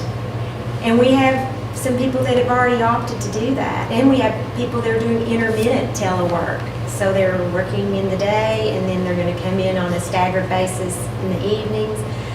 This is just an extra cushion in case something, let's say for instance the DOL days. That's a one-time shot. So let's say they're quarantined for 3 days, they've got 7 left. It happens again, which it did to one of our employees. She's had to use the other 7. She's a classified employee, she's out of time now. She won't have any more days. She's now going to her sick leave in emergency days to pay for the rest of the quarantine time.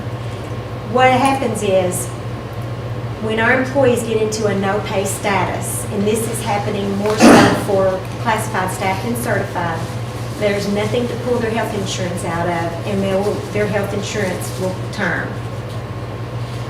And the classified staff doesn't qualify for FMLA typically unless they're 260, because you have to have worked 1,250 hours in the previous year to qualify for FMLA, which protects your benefits, but a lot of them don't qualify, so their benefits are not protected. So this is a lot for classified staff. Obviously, they can't telework.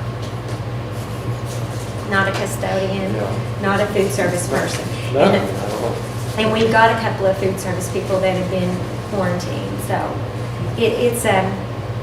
it's strictly a cushion. It's something nice the board could do for the employees, just to offer just a help. But it's not anything you have to do.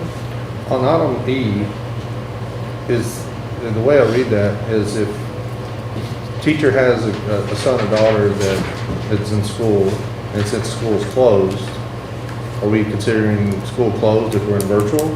Can they? It's considered closed, but most of the people, we work with everybody on a one-to-one basis.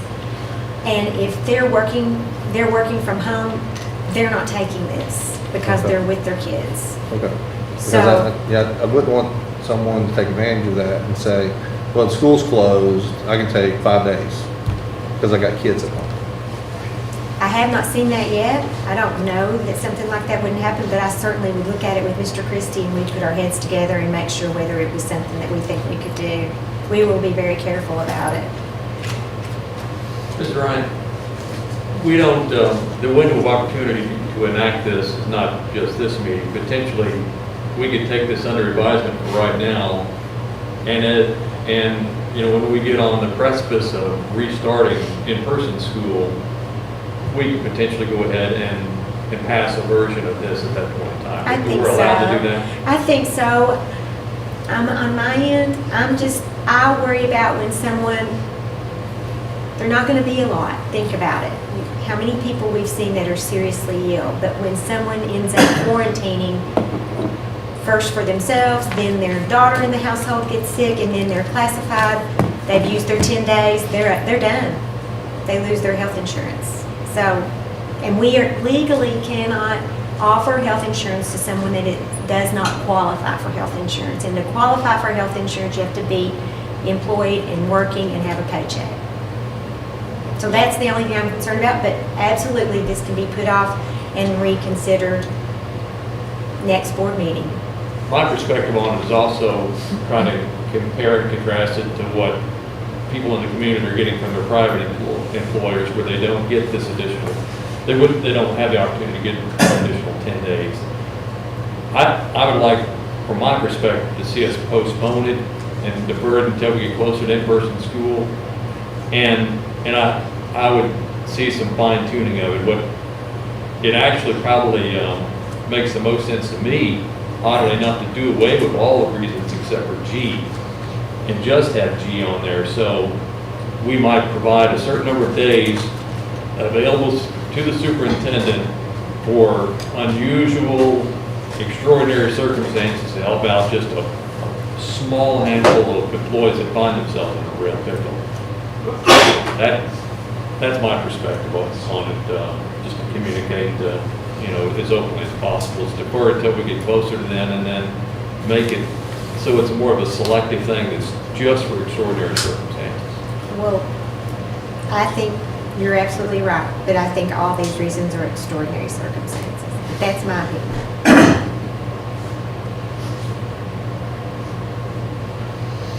I agree with what you're saying, Scott, about But if you're saying- leaving it G, but I would sure hate to be Paul.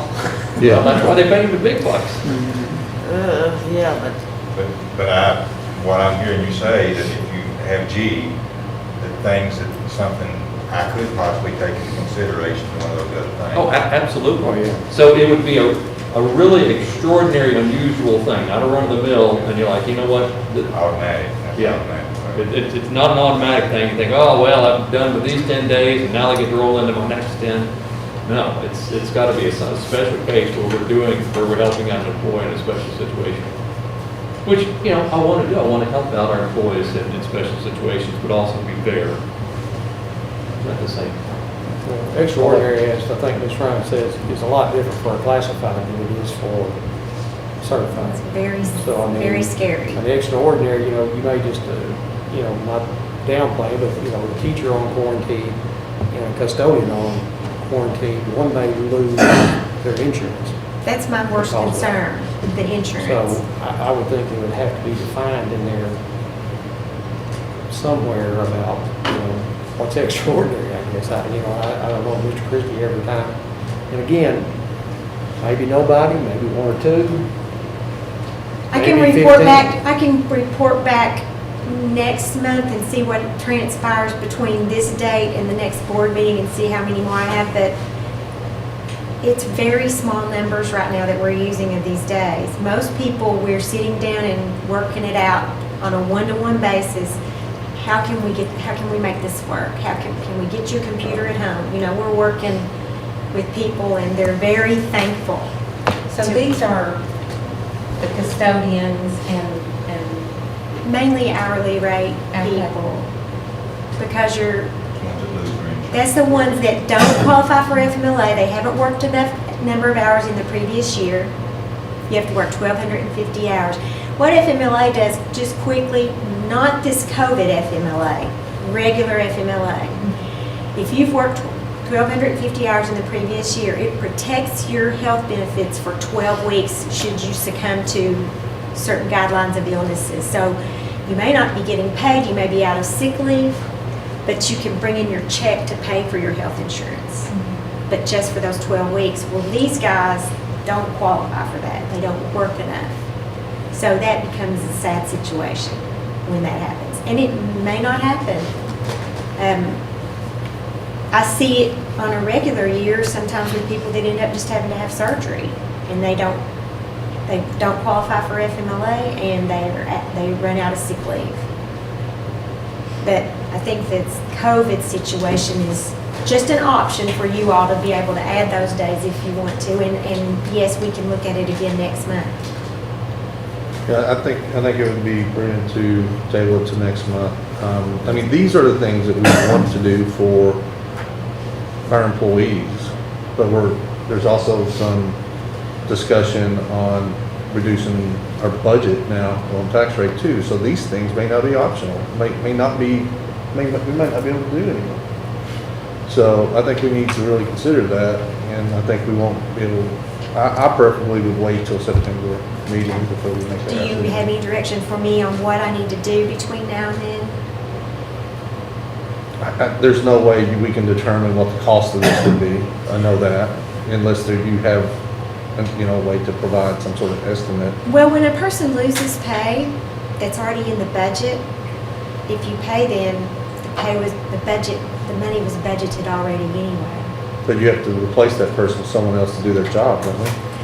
Well, If they're gone, you would replace them and then use the money that was left in their salary that's unused is what you would use to pay to replace them. I was just thinking, of teachers too, like if a teacher, we have to replace them with a substitute teacher, but custodian gets it. teachers will work from home virtually, plus they qualify for FMLA. It's a whole different situation, but. First group that this is going to affect is going to be our food services, because they start on August the 25th. Yeah, And they're a group that would not qualify for the SMLA. okay, well, I would be interested to know if there are some estimates, but, Most Could of this the be put teachers- on the meeting for Monday instead of waiting another month?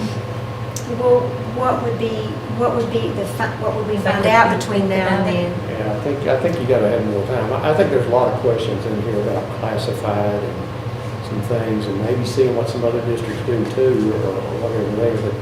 But, Mr. Tobey, I think most of the expense that you're gonna have with teachers is gonna be on the back end of when you pay those teachers for sick days when they retire.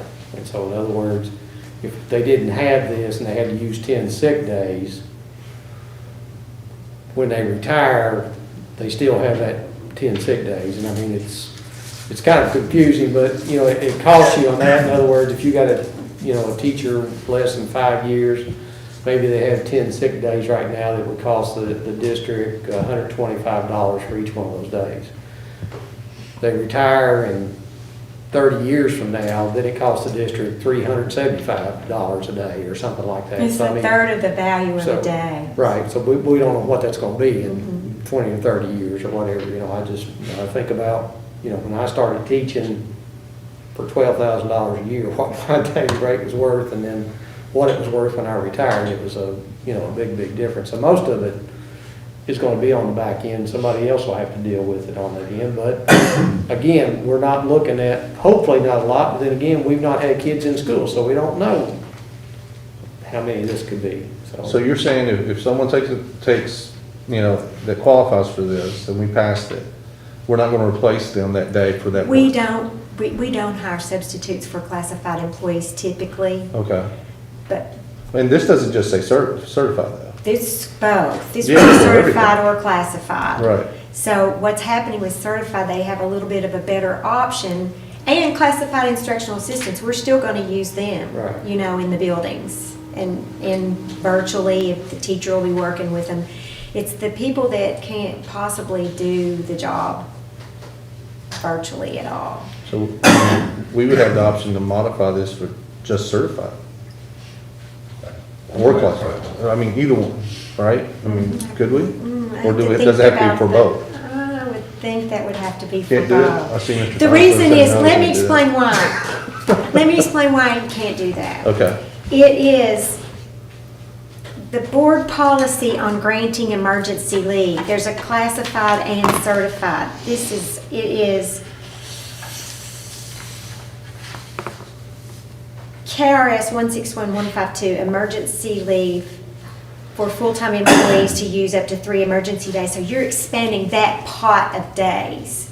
So Okay. that's why I don't think you You could can't. blend it to certified and not classified. okay. But we'll certainly dig in on it more and do whatever y'all, if you think of things you need me to look at, just shoot them to me in an email and I'll dig into it. Can you update us if you get new information through Mr. Christie, just to send out, this is what we're thinking, this idea came up, I think it's good. Or it's been done somewhere else. See it done somewhere I'll check. else, and think about this, and maybe we can do the same thing, send stuff back to you, what about this, and. Check with other districts, I Maybe just definitely go- will, I always do, so. Thank you. And instead of, if this gets tabled beyond this point, doesn't necessarily mean it goes to the next regular meeting. We have a host of meetings that we might have between the next regular meeting that potentially it could be on, or it could be a special meeting. Okay. You still gonna need a motion? Yeah, I was gonna say, do we need a motion? I'll make a motion that we move this discussion and approval of KDE recommended resolution to grant additional COVID emergency pay leave to our regular meeting in September. Motion by Mr. Tobey. Second. Second by Mr. Fairwell. All those in favor say aye. Aye. Opposed? Motion carries 5-0. Handbooks. Donald. Y'all got sprayed down.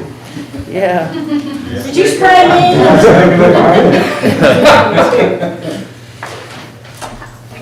Okay. Item There you go, number 9. Ashley. Huh? Ashley, go ahead and read me in. All right. 2020, 2021 Public School Employee and Substitute Teachers Handbooks. Did you guys look them over? A lot of yellow and blue in there. Mainly the changes are names.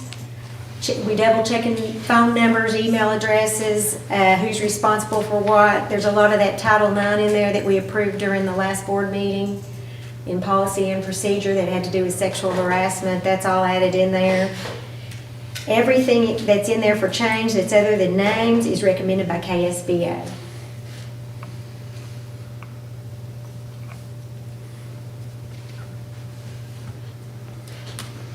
On, Mr. Christie, on all these handbooks, do you think it's necessary just to put a COVID statement in each one of those, or? In talking with KFT, they're recommending not putting any Not COVID-related putting policies in any of anything your that- handbooks or anything, because we'll do those as protocols, and then they're more fluid that way. And they can Okay. go away, and you don't find yourself in October or November, or whenever you might come back, going back and amending handbooks to do Okay. something else. And we don't print these anymore, do we? Just if they want We- them? we- Relatively few number we do, Right. but not to give out to students that are online. Or students or teachers, either one, I Right. guess, just, No, we, Okay, through so- Safe Schools, we run them to them, they check off if they've read it, they click, it's a virtual. right. I've got a couple things when we get to 11 and 12, but I have no issues with 8 through 10. Oh, good. Okay. Do Well, you other want to people make a might. motion? Well, I don't want to step on anyone else's Sherry, ability. Bill, to- you got any No, questions? All no, right, no go for it, questions. Scott. I'd like to make a motion for items 8, 9, and 10, that we approve the draft handbooks that were in our, no, I'm sorry. Nine. Just 9 and needs 10, 9 and apologize, 9 and 10, that we approved the draft that was in our packet as written. Motion by Mr. Heisel, I'll second. second by Ms. Richardson. All those in favor? Aye. Opposed? Motion carries 5-0. Item number. Thank you. They got this number 10, right? Yeah, Yeah, I was gonna say, wait a minute, where are you going? But it is, you are good. All right, item number 11. Donald, you're up. Okay. Which one is it? District Code of Conduct Handbook. Code of Conduct, no substantive changes, pretty similar to what we did last year, except change dates and calendar stuff on there, and other than that, it's pretty much the same as last year. No substantive changes. So, some of the comments I have is that there are not only no substantial changes, some changes that should have been made that were not made. I would encourage y'all to go back and take a look at, like on the board page, the chair has changed, and the year We has know changed. that front letter is going to change. Okay, That's, so just to confirm that. that letter will be updated. My letters in front of the handbook will be updated. Okay. And I think there was, make sure the dates are in there too. I don't know if we have a calendar in there or not, but we ought to be publishing the correct calendar that we have. And on page 32 of the District Code Handbook, I think that's what it is. There was some odd formatting Yeah. to take a look at. There was something like it was carried over it. And I think there were changes on page 3 and page 6, page 28, which will be obvious to you when you go back and take a look at it in terms of dates and people. But a more substantive note, should we, especially for student handbooks, should we make some comments in there about what our expectation is regarding mask wearing and social distancing, so that we can have some bite to enforce those rules, so specifically masks. You know, should we treat mask wearing just like we might treat, dress code violations? And that is a The question. recommendation from KSBA is no. And So we how plan on many before do we- Well, we'll have the protocol put out before we come back to school. Before we come back in person, there will be protocol put out. explicit, first offense, second offense, third offense, and what happens on each of those. They don't want it to be in a handbook, and their recommendation is not to put it in a dress code because that becomes a disciplinary action instead of a health action. So you're proposing it's not here, but it's somewhere else It will be. that's gonna have some It's teeth going in to it. be. Exactly. Yes. So people can say, what are they gonna do? It's not in the handbook. Yes, yes. Okay, I've got a question. Item 11 says, consider approval of District Code of Conduct Handbook. When we go to our packet, it's the Student Code of Conduct. That's what it states. Is that the same? It is. So that's item 12. No, okay, I see. So it's a misprint. It's not a District Code of Conduct, it says Student Code of Conduct. That's correct.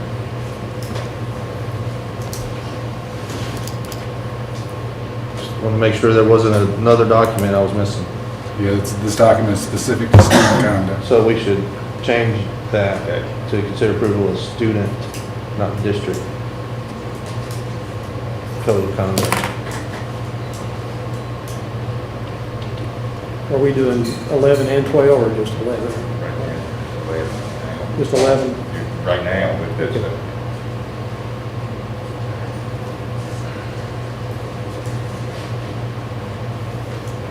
Should we change that to student or keep it at district? And then I change think the it's, verbiage? I think it says student on the book. It says that on the book, but on the agenda it's Right, district. I think we should go with what's gonna be published. It says student. I think that's the Okay. way it should do it.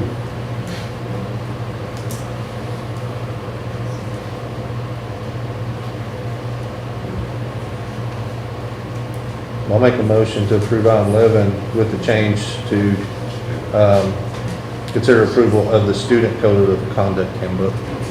Second. Mr. Talby, and then also the change to the cover letter. I'm in my motion to make those changes to the cover letter as well. You're in charge? Sure. Yeah. And then also page 32 is where the dates are wrong. So if you don't mind, and then as dates may need to be updated. Is that okay? Yep, make that, can we just add that? Okay. Actually, no. I'll second those. So motion made by Mr. Talby to consider approval of the student code of conduct handbook and make changes on page 32. Look, make changes to the superintendent's cover letter Cover letter. and then make date changes as appropriate within the document. I think it'd be pretty easy for you to figure out if it says 2019, 2020, that needs to be changed. And second by Mr. Talby. Yes. All those in favor? All those opposed? 4-0. 5-0. Is she? Okay. No, it's 4-0. I'm just messing with you. All right. Just messing with you. Number What is it? 12, Is it midnight yet? Consider approval of 2020-21 student handbook for GRC Phoenix Academy K-8 and preschool. Again, no significant substantive changes other than the additions and all of the new tobacco policies. And GRC noted some changes in graduation requirements that they noted on pages 7 and 8 for students entering the 9th grade as of the 1920 school year. So those have been documented. Other than that, calendar changes, names, numbers, and things of that nature as appropriate. Yeah, the cover letter needs to be changed. None of the handbooks have a new cover letter, we're waiting to see. So the letter in Phoenix will be taken off, the one that's there right now. Because it's written on Mr. Bolden, so. It'll go in all of them. The only thing that I saw, student handbook for GRC, AD should be Ellen Hoffman instead of Jamie Keene, because he's listed as district in the other handbooks. I'm sorry, AD should be Ellen Hoffman. And she's AD, correct? There now. And of course, the letter in Phoenix Academy, we already talked about that. And also in the K-8 student handbook, our principals' names are not listed in there. Where? In the K-8 handbook, And it does have, like, the school and the school phone number, but it doesn't have a principal name on each one of those. And I think in the past, when we've approved these things, it's been earlier in the year and they're still hiring principals. But I think we could put all those principals' names and their email contact on there too.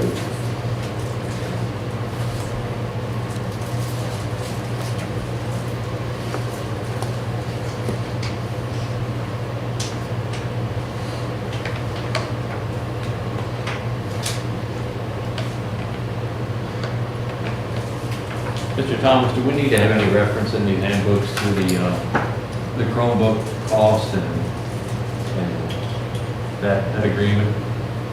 I can't see it because I'm blocked up. If that's gonna be our policy from here on out, probably would be a good addition to that. So who would be Part of that. But for right now, you don't feel like it needs to be hard coded into this? No. Because the problem is you're gonna have kids who have their own Chromebooks that are not gonna take one.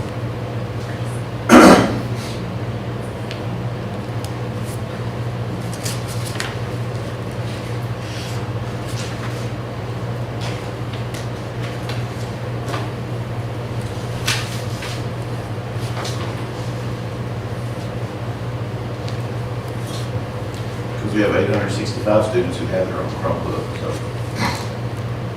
Mr. Stump, I think on page 28 of the GRC books where the formatting error was. Yeah, I contacted Darren over that, and he said it's not showing up on his version, so if something happened to transfer electronically from the software of the programs, we will make sure those are correct.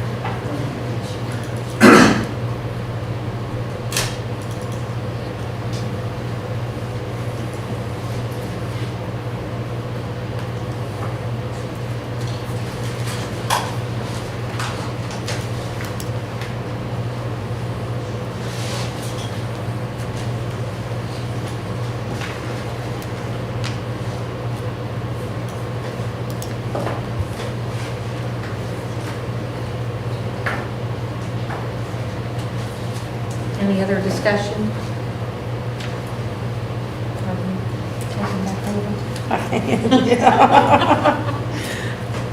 Move to approve item 12 with the proposed changes or presented changes. Motion by Mr. Peardo. I'll second. You have all the changes down? I've written them down. Okay, second by Ms. Richardson. All those in favor say aye. Opposed? Motion carries 5-0. All right, item number 13.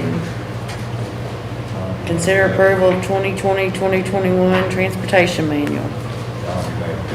Okay. No changes other than names and dates to the transportation manual for the new year. Any questions, comments? I'm assuming the new cameras and stuff, we don't have to, there's nothing required for that. Okay. I'm just random thought ran through my head. Thank you. Move to approve. Motion by, As presented. all right, motion by Mr. Peardo. Second. Who was that? That's me, All right. getting on the board here. Motion by Peardo, second by Heisel. All those in favor say aye. Aye. Opposed? Motion carries 5-0. Item number 14. Consider approval of proposed BG1 schematic design for the Clark County Board of Education roof replacement project.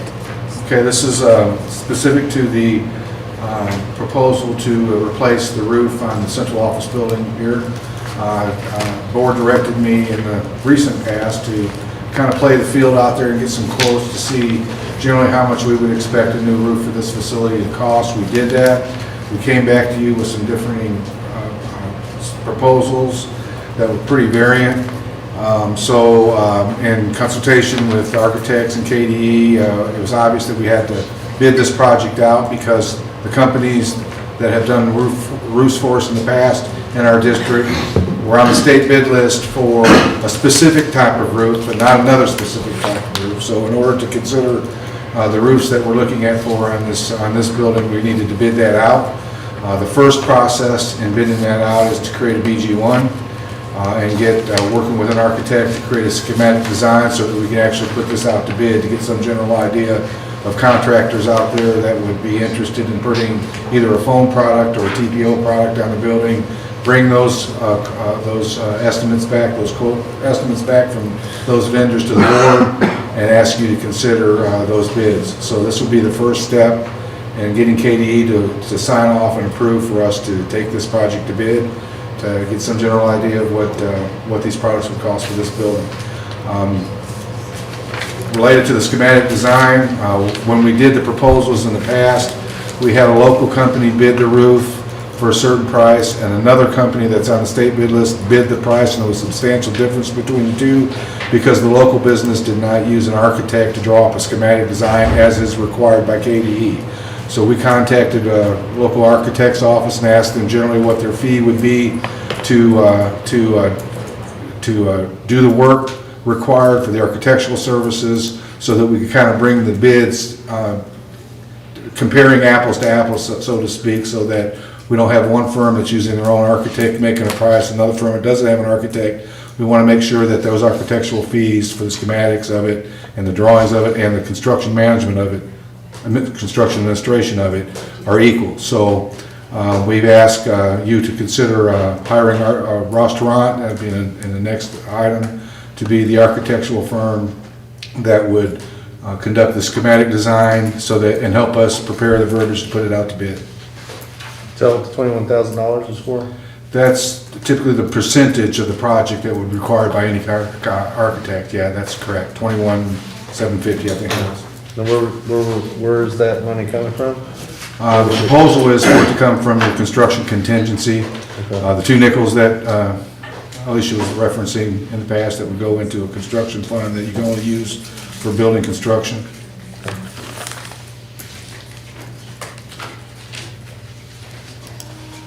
We're looking at two different roof products, and FYI, a foam roof product and a TPO roof product. Your TPO is a rubber membrane that's on GRC, Strode. It's a really viable product. It's more expensive, but we'd like for the board to consider that product in addition to the foam, which is a cheaper product, but less effective. We had foam on this roof, 3 layers of foam on this roof, and it continues to leak. So we feel foam roof is a substandard product, and we'd like the board to consider a TPO product, so that's why we'd like to bid both. Is this coming from the facilities committee? Is the facilities committee even meeting right now? For the new facility plan? The plan has been sent, they've met and it's been sent to KDE for their approval, and we just got that marked up copy back, and it's been sent out to the committee. So, yeah, so they're have met virtually the last time, but they had met before it got shut down. We met in person, and the plan got sent to KDE for their markup on it. We've received that back, and it's been sent What's out. been sent to KDE? The plan, you have to send it. The district facilities plan? This facilities Okay. plan gets sent to KDE, and they mark it up and give their approval before we come back and have to clean it up so it meets theirs, and you all get to look at it to So approve it or not. this isn't part of the It district would be facilities part of plan? it, it would be something that would show up on there. Okay. It'd be on the new facility plan. It wasn't on the old Yeah, of facility course, plan. if you go ahead and do it, it would probably show up on there, but it'd be one that you could mark off. Oh, okay. Using capital outlay. But this could also be considered an emergent project Yeah. because you have leakage for ceiling that's being compromised. I don't even remember where it was on the facility. Do you? Yeah, it's under the category 5, I think, way down there. Yeah. Yeah, where you can't use construction funds. Yeah. I'll make a motion to approve item 14 is written. Motion by Mr. Tawby.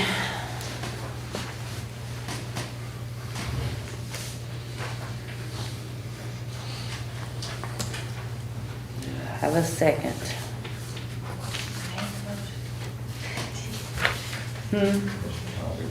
I'll second it. All those in favor say aye.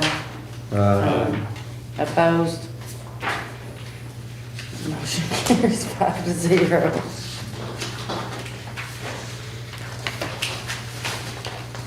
Gordy, you still awake down there? I'm trying. Okay. I'm very trying. You're barely trying? I'm very trying. Oh, you're very trying. I figured Gordy was hanging on to them chicken nuggets. Get close. Number 15, Consider approval of owner-architect agreement with Ross Tarn Architects for the central office re-roof project. That would be for the 21,000 that you referenced, Mr. Talby, that they would do the work, so that we're leveling the bids, and all companies would factor in architectural fees with their bid. Ross Trump would be providing that service. I'll make motion to approve item 15 as written. Motion by Mr. Talby, Second. second by Mr. Pearl. All those in favor say aye. Opposed? Motion carries 5-0. All right. Item number 16, would anybody like to make a motion for consent agenda items 16 through, what? Where did they go? Oh, 37, yeah. I had a question about item 17. I should have asked that. I'm sorry, Scott, you're right. I'm tired. No worries. So I guess just to note, the golf event has already happened and they've asked for permission for it after the fact. Maybe just an oversight.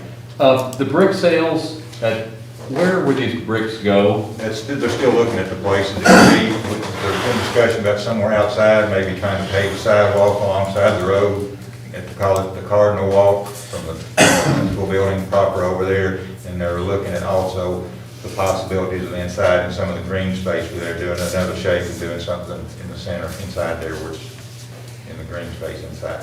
Have you put eyeballs on what this brick's gonna look like? Yes. I want to. It's a red brick, it's a red brick, normal brick size. It'll last a long time. It won't Yeah, just and go it's etched, crap they're out or etched, something. it's actually laser cut into the bricks, and it's black down inside, they're painted black inside there, inside the laser etching. There's two different sizes, a regular brick and more of a different size, a little bit bigger. Have we done anything like that at other places and facilities, essentially have sponsors and advertising? We haven't, that I'm. Part of our. Well, no, not like that. We've done signs around fences and things like that, so those are temporary things. This is more of a permanent ad. And it's not necessarily I mean, you could put on there, I guess, some company could put one, but it's in memory of, it's, you you could put a family member, a graduate's name, class of 2020, it can be a variable thing. I just didn't know whether we've done it before and whether I don't anybody think- has any concerns about setting a precedent that we would be uncomfortable with. No, I think the precedents need to be the discussion between the high school and out there of where it is and how much it can grow and where it started, there's room for it to grow. Because I think this is something that could be done for many years. It could be a little bit of an income for Booster Club for many years as it continues. Another item is the status of the Phase 3 athletics. I should have reached out perhaps to John Hagan, but do you feel that project, it is the field house and the baseball, softball fields, I don't know what number it is. We're so on top of it now. Do you feel like the baseball and softball fields are still within the time allotment that they've been given? Because it is way delayed. Have you had any conversation with John Hagan about Now, that? we've got a construction meeting coming up, I can bring that up, but I right now, without going back and look, I can't tell you what their deadline is because of the weather days that they had added to it. I think we would. Is construction meeting this Thursday? I don't know, they may want to change that. I've seen some emails saying, can we change it, so as soon as I'll know, I'll know. Okay. Could be changed possibly Wednesday. I haven't been to one in a while, it'd be kind of nice to stop in if I can. Wednesday, I think, was something, there was some talk about, they were getting some input from the construction guys. And it can be done virtually or in person. It wouldn't surprise me if they get out their big chart and say, hey, we've got till, who knows, April next year to finish this, but I appreciate y'all just asking them about it. The Because turf it people are certainly on seems like site. it. Turf people, and that's gonna be the last piece of it, and they are on site. They're starting to work on some things on the on-site piece. The carpet hasn't been, the turf hasn't been delivered yet, but. Okay. That's the only questions I had, Ms. Ritchie, thank you. No, thank you, because I completely forgot to ask. Anybody else have anything they want to pull off there? 27? No, I'm joking. Go ahead. At 10 cents. That's good. Yeah. Okay, if not, would anybody like to make a motion for items 16 through 27? I'll make that motion, 16 through 37, to approve those as as listed in the agenda and as detailed in our packet. All right, motion by Mr. Heisel, A second. second by Mr. Tarver. All those in favor say aye. Aye. Opposed? Motion carries 5-0. Item number 38. Motion to pay the bills. Motion by Mr. Peridot. Anybody second that? Second by Ms. Richardson. All those in favor say aye. Aye. Opposed? Motion carries 5-0. Need a motion to adjourn. Motion. Motion by Mr. Heisel. Second. Second by Mr. Talby. All those in favor say aye. Motion carries 5-0. Believe it or not, back in the olden days, we would read each one of those items. Oh, That was I crazy. attended a few of those meetings. And now we don't. Now we get out at just 10, 11 p.m. So that was a big time More saver. minutes right there.